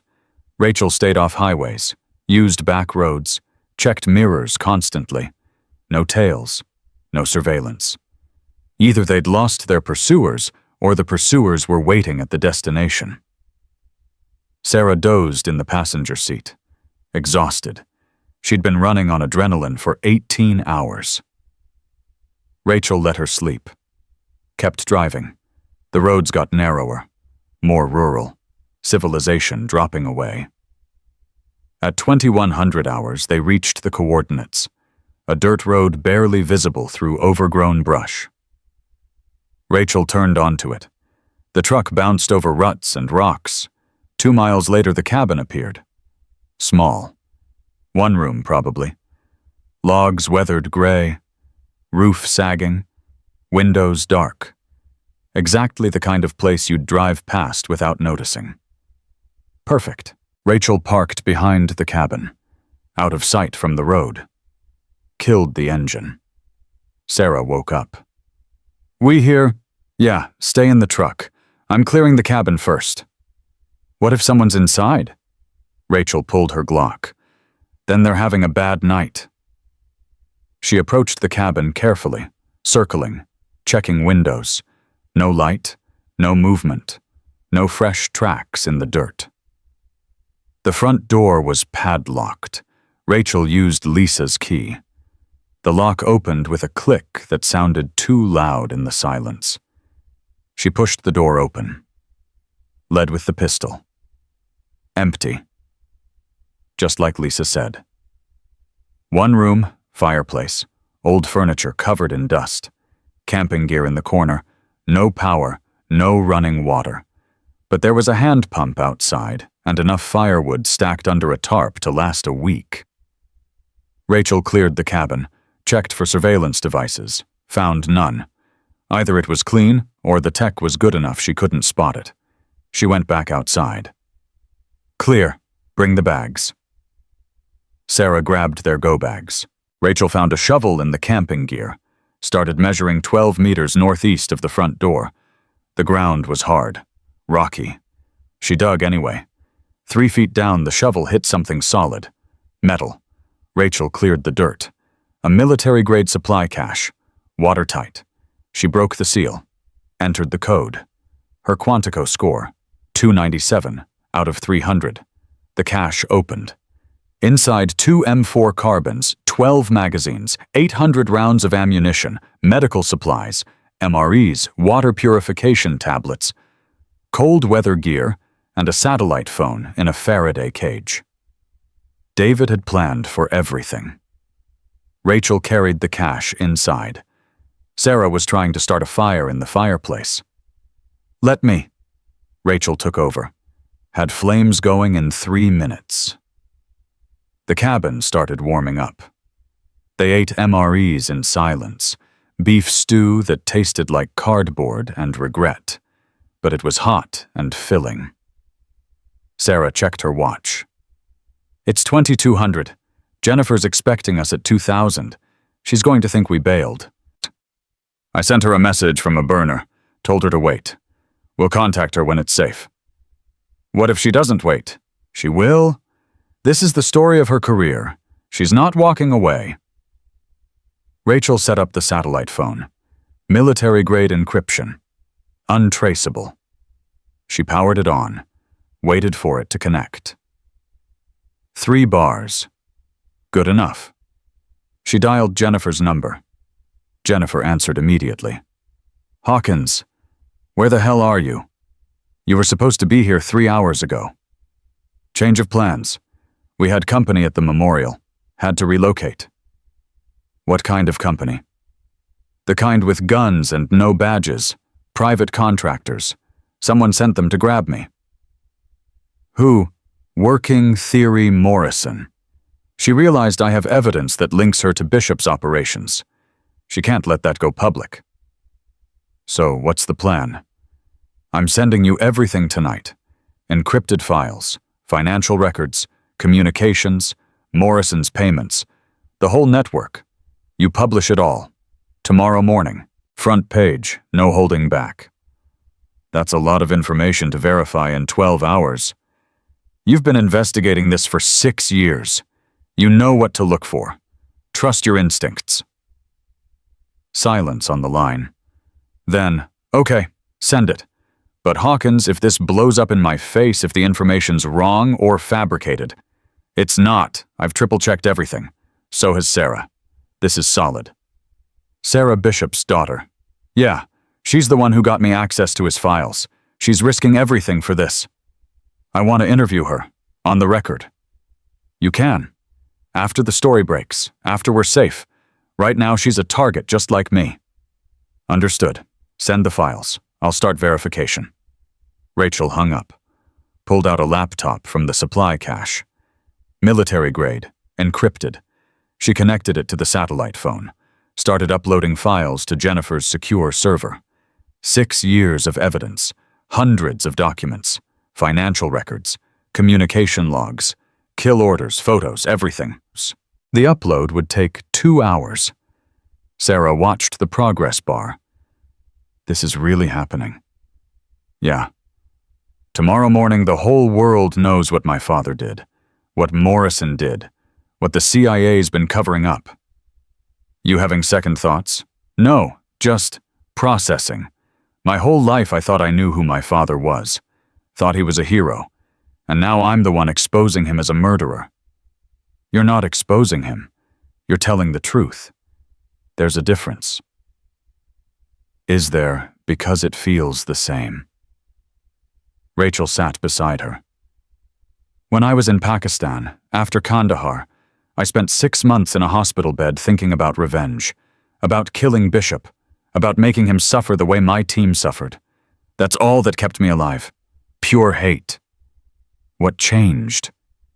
I realized revenge wouldn't bring them back, wouldn't undo what happened, but truth might stop it from happening again, might save the next unit, the next David Chen, the next 8 Marines who trust their handler to keep them safe. You think exposing this will actually change anything? Maybe, maybe not, but at least we'll know we tried. That's more than most people can say. The upload finished at 100. Rachel sent a confirmation message to Jennifer. Got an immediate response. Files received. Verification in progress. Story goes live at 0600. Stay safe. Rachel powered down the satellite phone, went to the window, checked the perimeter. Nothing but darkness and trees. She set up a watch rotation, 2 hours on, 2 hours off. Sarah took first watch. Rachel tried to sleep on the old couch. Couldn't. Too much adrenaline. Too many ghosts. She stared at the ceiling and thought about David, about the letter, about his last words. Don't blame yourself. You survived us. But she did blame herself. Every day for 6 years. Every time the tremor hit. Every time she woke up screaming from nightmares. Survivor's guilt was a weight that never got lighter. You just got stronger at carrying it. At 0300, Sarah woke her. Your turn. I'm exhausted. Rachel took position by the window. Sarah collapsed on the couch. Asleep in seconds. The forest was quiet. Too quiet. Rachel's instincts screamed wrong, but she couldn't identify why. At 0400, she heard it. Faint. Distant. Rotors. Helicopter. Coming from the east. Rachel grabbed the M4. Woke Sarah. We've got company. Sarah sat up fast. How'd they find us? Don't know. Don't care. We need to move. Where? Rachel thought fast. The cabin was a trap if they stayed, but running blind in the dark was suicide. We hide. Let them search. Then we move when they think we're gone. Hide where? Rachel grabbed the supply cache. The container itself was large enough for 2 people. Barely. In here. It's metal. Shielded. Might hide our thermal signatures. You're kidding. You got a better idea? The helicopter was closer now. Searchlight visible through the trees. Sarah helped Rachel empty the remaining supplies. They climbed into the cache together. Cramped. Uncomfortable. Rachel pulled the lid shut. Darkness. Total. Oppressive. Sarah's breathing was fast. Panicked. I can't breathe. Yes, you can. Slow breaths. In through nose, out through mouth. Focus. We're going to suffocate. We're not. Cache has air holes. We're fine. Just stay quiet. The helicopter was overhead now. Searchlight sweeping the cabin. The clearing. Rachel heard boots on the ground. Multiple sets. Professional movement. Voices. Muffled through the metal. Cabin's empty. Check for heat signatures. Nothing. Either they left or they're shielded. Spread out. Check the perimeter. They can't have gone far. Footsteps moving away. The helicopter circling wider. Rachel and Sarah stayed frozen in the cache. Barely breathing. Waiting. 30 minutes passed. Felt like 30 hours. Finally, all clear. No sign of them. Must have moved on. Understood. Return to base. The helicopter lifted off. The rotors faded. Silence returned. Rachel counted to 1,000, then pushed the lid open. Fresh air hit like a gift. Sarah gasped. Climbed out. Collapsed on the ground.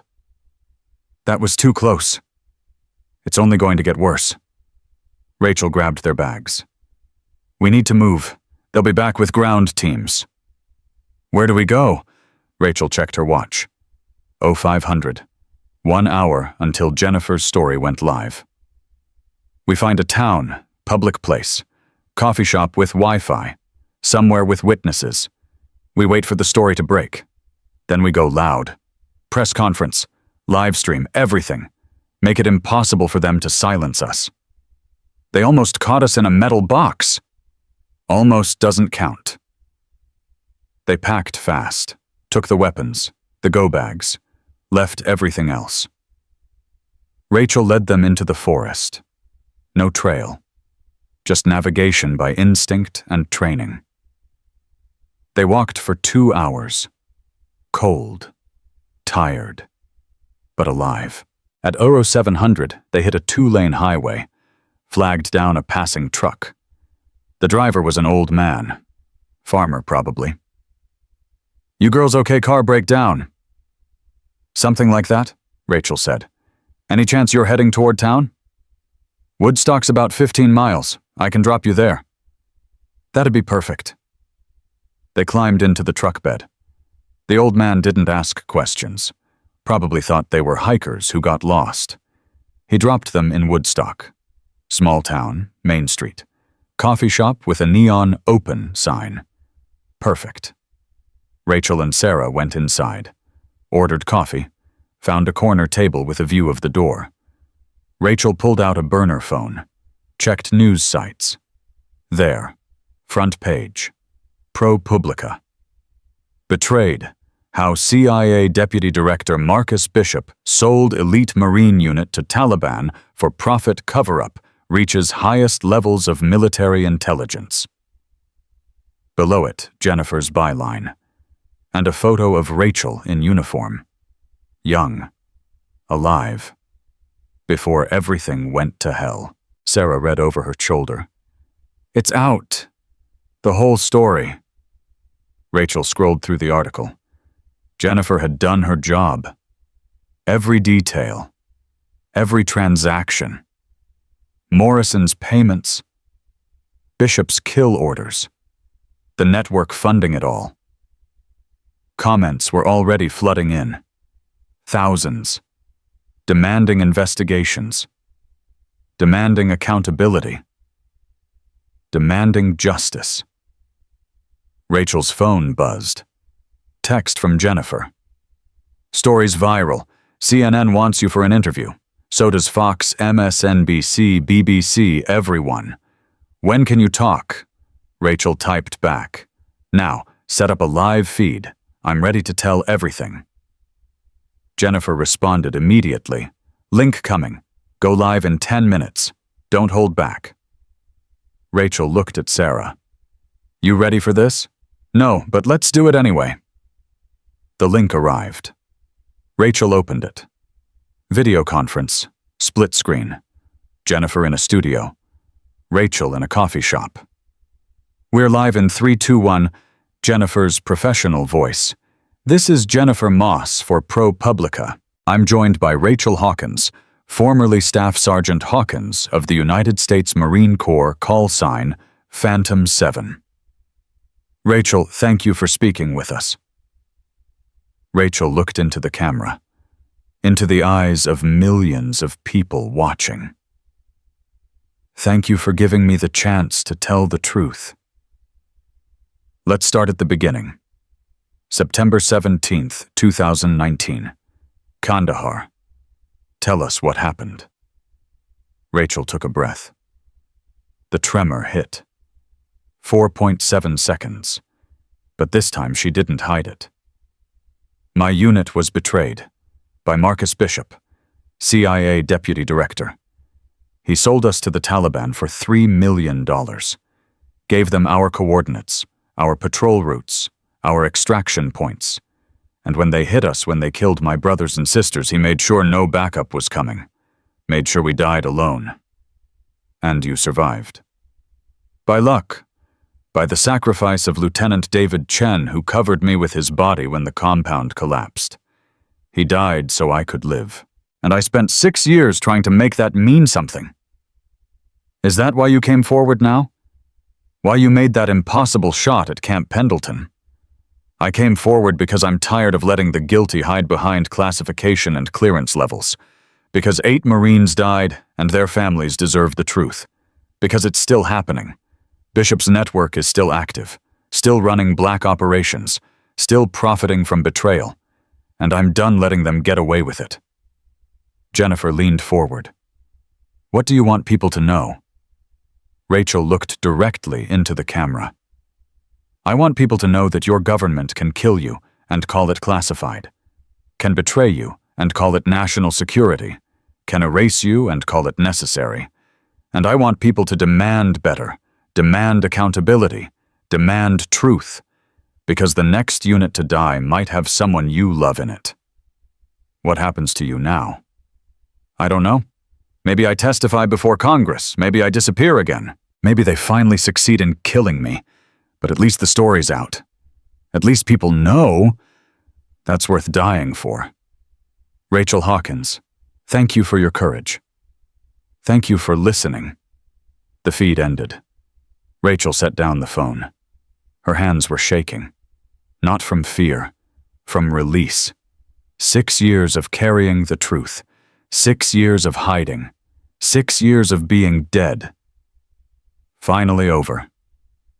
Sarah grabbed her hand. You did it. We did it. The coffee shop door opened. 3 men walked in.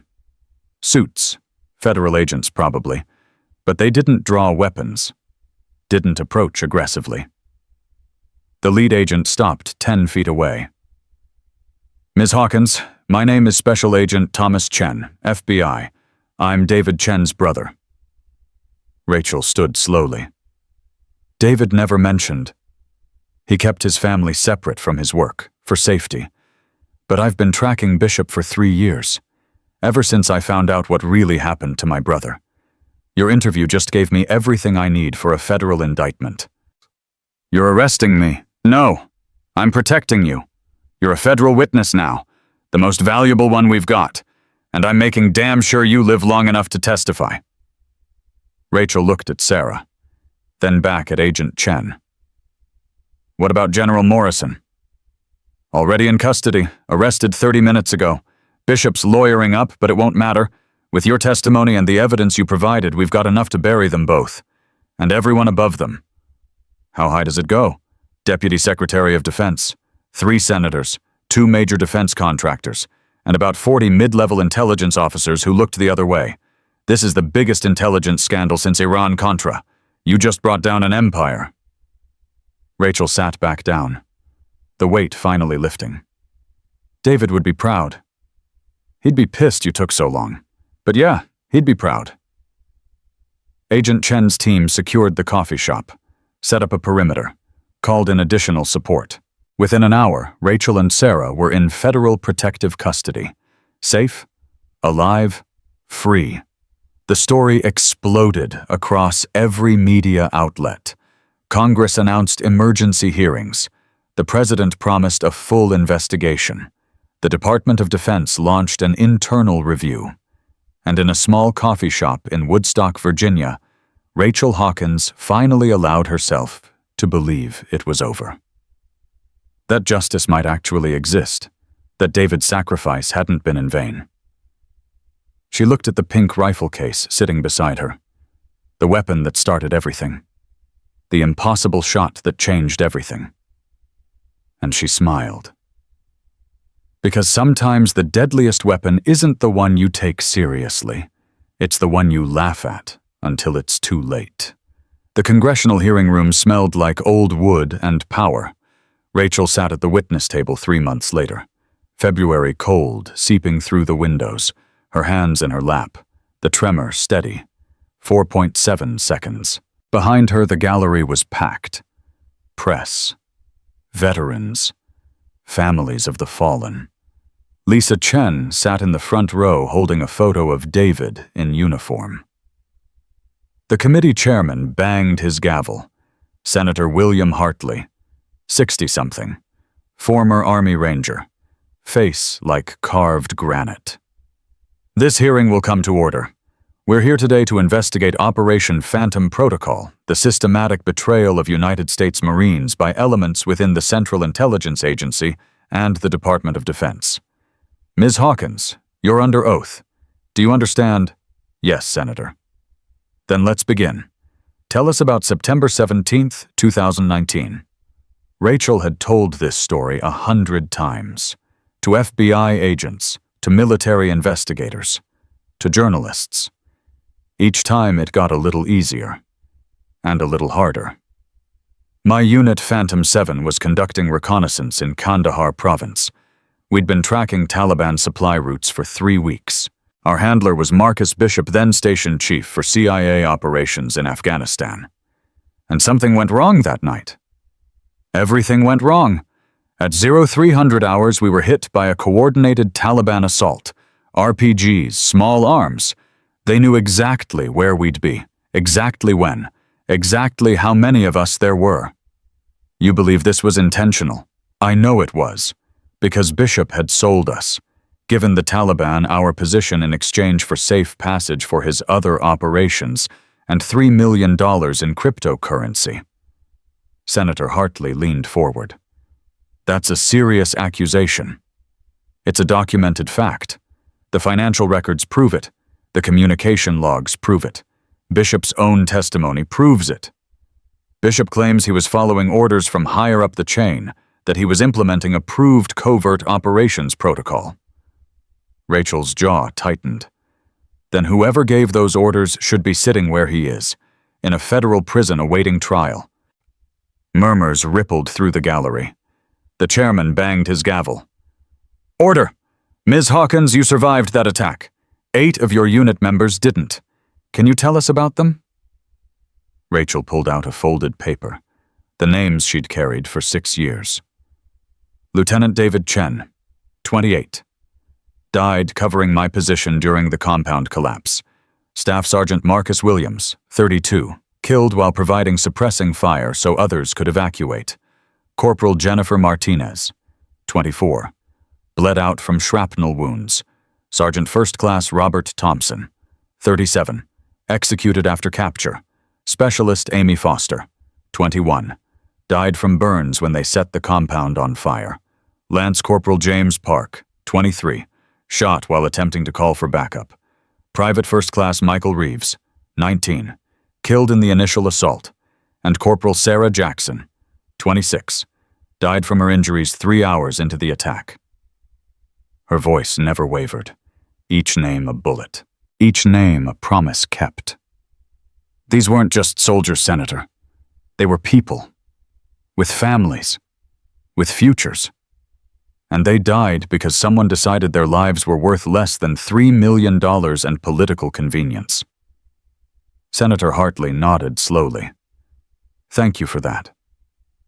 Now, after you survived, why didn't you come forward immediately? I tried. I reached out to my chain of command, to military intelligence, to journalists. Every door closed, every inquiry stonewalled. I was told Phantom 7 was classified, that the operation was ongoing, that I needed to stay quiet for national security. So you went underground. I went to Pakistan to heal. Then I spent 2 years gathering evidence, building a case that couldn't be ignored or classified away. And then I came back. With a pink rifle. Rachel almost smiled. With a pink rifle. Why pink, Ms. Hawkins? That's the question everyone wants to know. Because people don't take pink seriously. They laugh. They mock. They underestimate. And while they're laughing, while they're filming for social media, while they're sharing jokes, they're also creating witnesses. Evidence. A story that can't be buried. You manipulated them. I gave them a choice. They chose to watch, to record, to share. I just made sure what they recorded was worth sharing. And the 6,000-meter shot was that real. Every meter, every calculation, every round. I built that rifle over 2 years. Adaptive optics, electromagnetic dampening, experimental ammunition, all legal, all documented, and all designed to do one thing. What's that? Prove that impossible is just a word, that dead women can come back to life, that truth is stronger than classification, and that if you want justice, you have to make them watch you take it. The gallery erupted, half in applause, half in protest. The chairman banged his gavel repeatedly. Order, order in this chamber. A senator from the minority party leaned into his microphone. Senator Patricia Marsh, sharp, skeptical. Ms. Hawkins, you've painted yourself as a hero, but let's be honest. You broke into CIA headquarters. You stole classified information.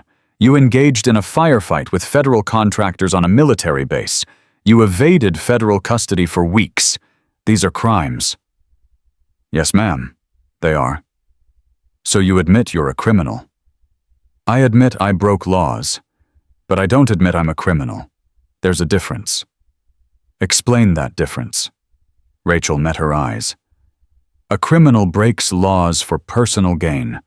I broke laws to expose murder, to stop it from happening again, to honor 8 Marines who died trusting their government to protect them. If that makes me a criminal, then I'm proud to be one. You're not above the law. Neither is Marcus Bishop. Neither is General Morrison. Neither is the Deputy Secretary of Defense who authorized their operations. But they hid behind classification and clearance levels, behind national security and operational necessity. Someone had to drag them into the light.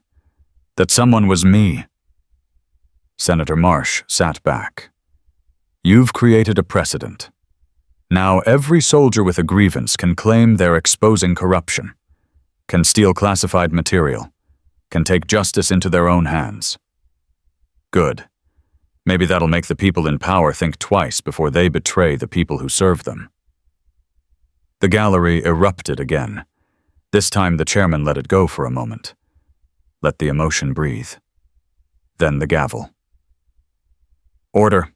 We'll take a 15-minute recess. Rachel stood. Her legs were shaking.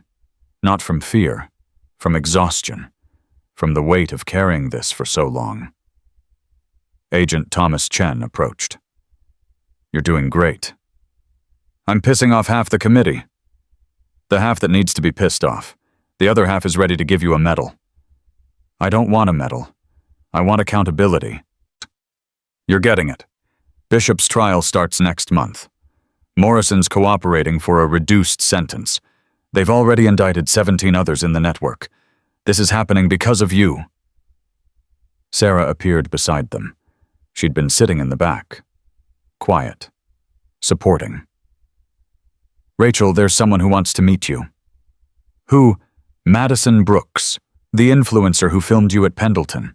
She's outside. Rachel remembered her. Young, 20-something. Phone constantly recording. Had called the pink rifle a Barbie toy. What does she want? To apologize and to help. They stepped into the hallway. Madison stood against the wall, dressed conservatively now. No makeup, no phone visible. She saw Rachel and straightened. Ms. Hawkins, thank you for seeing me. You've got 2 minutes. I was an asshole. At Pendleton, I mocked you, made jokes, posted them for likes and engagement. I treated you like content instead of a person. And now I've spent 3 months watching what happened because of that content. Watching Congress investigate. Watching criminals go to prison. Watching families get answers. And I realized my platform, my followers, all of it means nothing if I'm not using it for something real.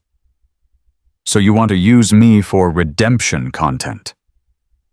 Madison flinched. I deserve that. But no, I want to help veterans like you, the ones who get thrown away, who get betrayed, who come home to nothing because their service was classified or covered up. I've got 8 million followers now. I want to use them to tell stories that matter. Rachel studied her, looking for performance, finding only exhaustion and guilt. You really mean that? I spent 3 months reading about Phantom 7, about David Chen, about the others who died, about you. And I realized I've been wasting my life making content about nothing. I want to do better. I want to be better, but I need people like you to show me how. People like me. People who've sacrificed something. Who've fought for something real. Who've proven that courage isn't about likes and followers. It's about standing up when everyone tells you to stay down. Rachel handed her a card. Agent Chen's contact information. You want to help start here? The FBI's building cases against 40 more people in Bishop's network. They need researchers, people who can track financial records, connect dots, find evidence. It's boring work. No cameras, no glory, just spreadsheets and patience. You willing to do that? Madison took the card. Yes, absolutely. Then prove it. Come back in 6 months and show me what you've found. If it's real work, if you've actually helped, then we'll talk about how to use your platform. Thank you. I won't let you down. Don't thank me. Thank the 8 Marines who died so you'd have the freedom to make stupid videos. Then honor them by doing something worthwhile. Madison nodded. Walked away. Whether she'd follow through was anyone's guess. But Rachel had learned to hope. The hearing reconvened. This time the questions were gentler, more personal. Senators asking about recovery, about trauma, about what veterans needed. Rachel answered honestly. We need people to stop thanking us for our service and start holding the people who betray that service accountable. We need mental health care that's actually accessible. We need a system that doesn't treat PTSD like a character flaw. And we need the truth. Always the truth. Even when it's classified. Even when it's ugly. Especially then. At 1700 hours, the chairman called for final statements. Senator Hartley looked directly at Rachel. Ms. Hawkins, this committee will be issuing recommendations for systemic reform of covert operations oversight. Your testimony has been instrumental, but I need to ask, what happens to you now? Rachel took a breath. I don't know, Senator. The FBI wants me in witness protection. The Marine Corps wants to restore my rank and service record. The media wants me to write a book. Everyone wants me to be something. What do you want? I want to wake up without nightmares. I want my hands to stop shaking. I want to visit David Chen's grave and tell him I kept my promise. I want to be Rachel Mitchell again instead of Phantom 7. I want to be alive instead of just surviving. Do you think that's possible?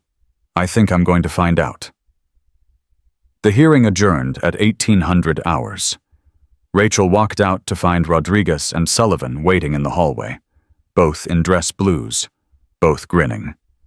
Rodriguez saluted. Staff Sergeant Hawkins, good to see you. Rachel returned the salute. Gunny, Master Sergeant, what are you doing here? Came to watch you make senators squirm, Sullivan said. Worth the drive from Pendleton.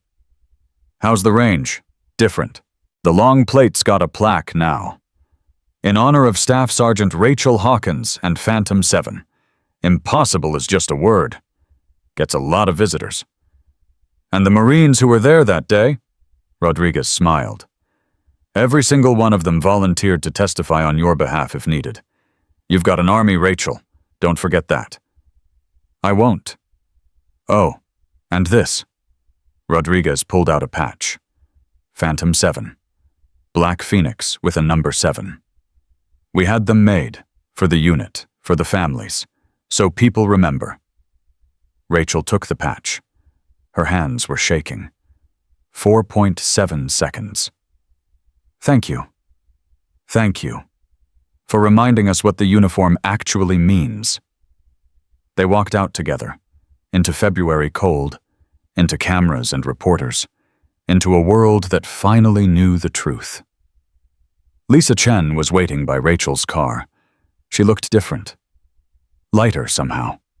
Like a weight had lifted. Rachel, I wanted you to hear this from me first. David's name is being added to the Marine Corps Memorial Wall, with a notation. Killed in action while exposing enemy infiltration of command structure. They're giving him the Navy Cross posthumously. Rachel's throat tightened. He deserves it. He deserves you being alive. That's what he'd want. That's what his letter said. So stop carrying guilt and start carrying hope. Can you do that? I can try. Good, because his daughter's 8 now, and she's asking questions about her father. I'm going to tell her the truth, all of it, and I want you to be there when I do. Will you come? When? Next month. His birthday.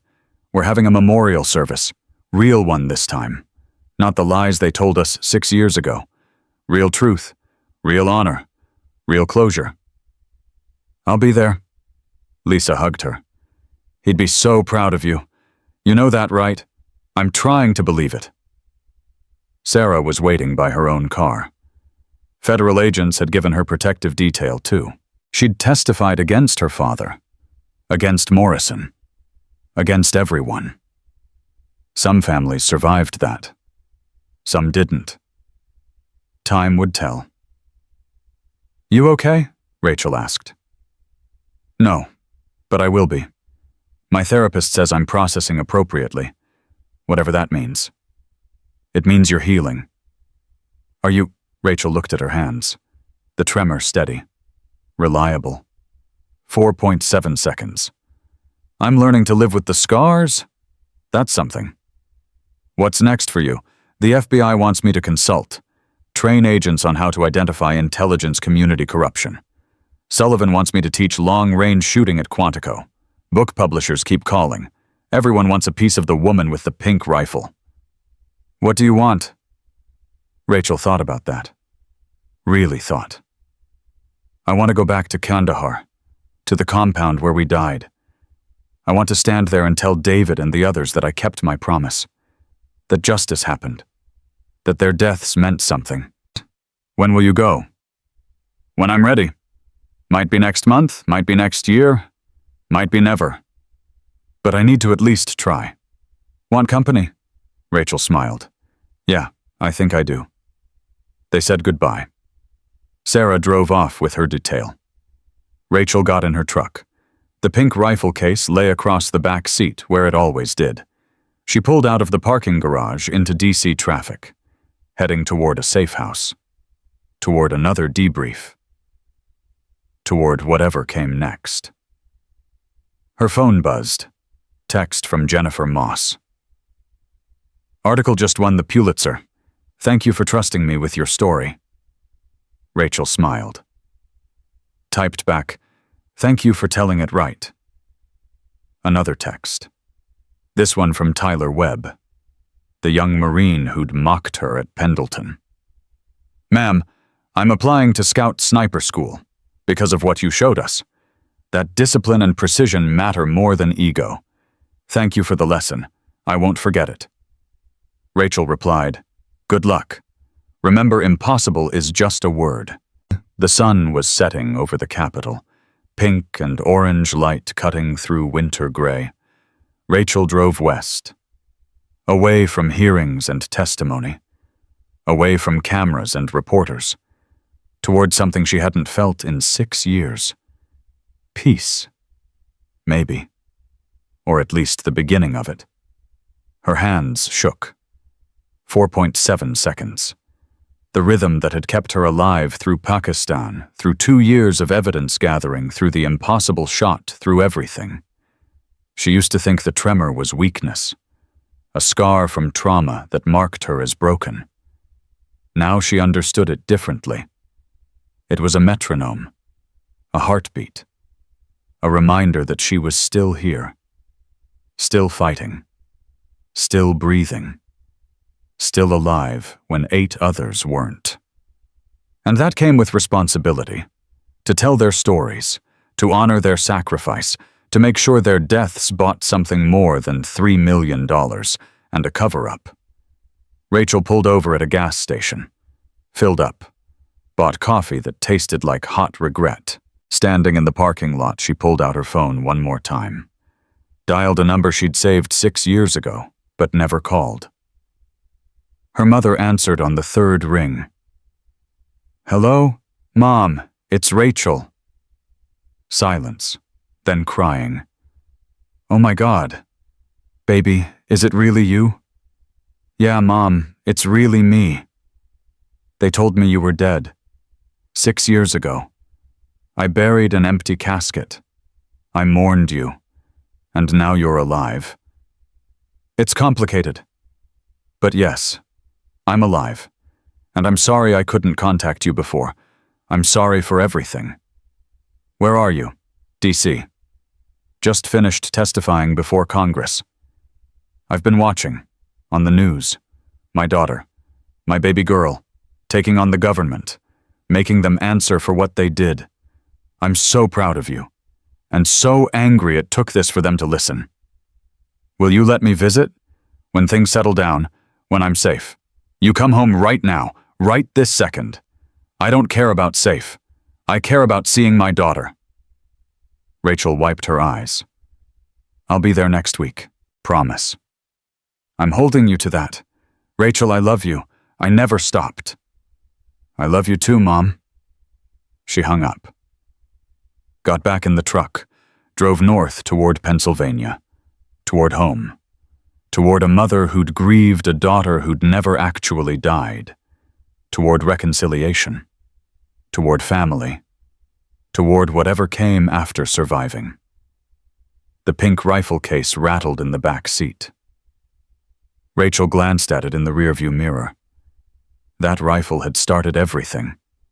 One impossible shot that forced the world to pay attention. That made 32 Marines witnesses.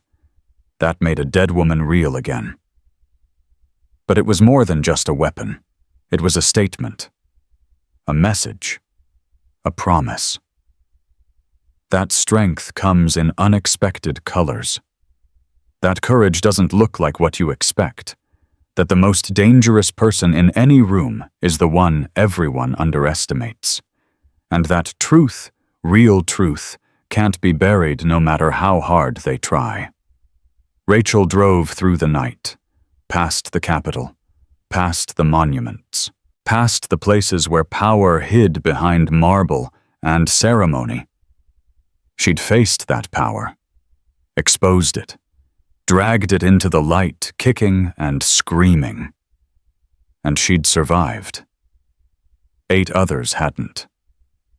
Their names were carved in stone now, their stories told, their sacrifice honored. That was worth every scar, every nightmare, every tremor. Rachel Mitchell, formerly Staff Sergeant Rachel Hawkins. Phantom 7 drove toward tomorrow with steady hands and an unsteady heart. The impossible shot had pierced 5 steel plates at 6,000 meters, but the real shot, the one that mattered, had pierced through 6 years of lies, through classification, and cover-ups, through power and corruption. And that shot had hit its mark perfectly. Because in the end, the deadliest weapon on any battlefield isn't the rifle you carry. It's the truth you refuse to bury, the courage you refuse to surrender, and the promise you refuse to break, no matter who laughs, no matter who threatens, and no matter how many times they tell you to stay dead. Rachel Mitchell had learned that lesson in blood and fire, and she'd made damn sure the whole world learned it with her.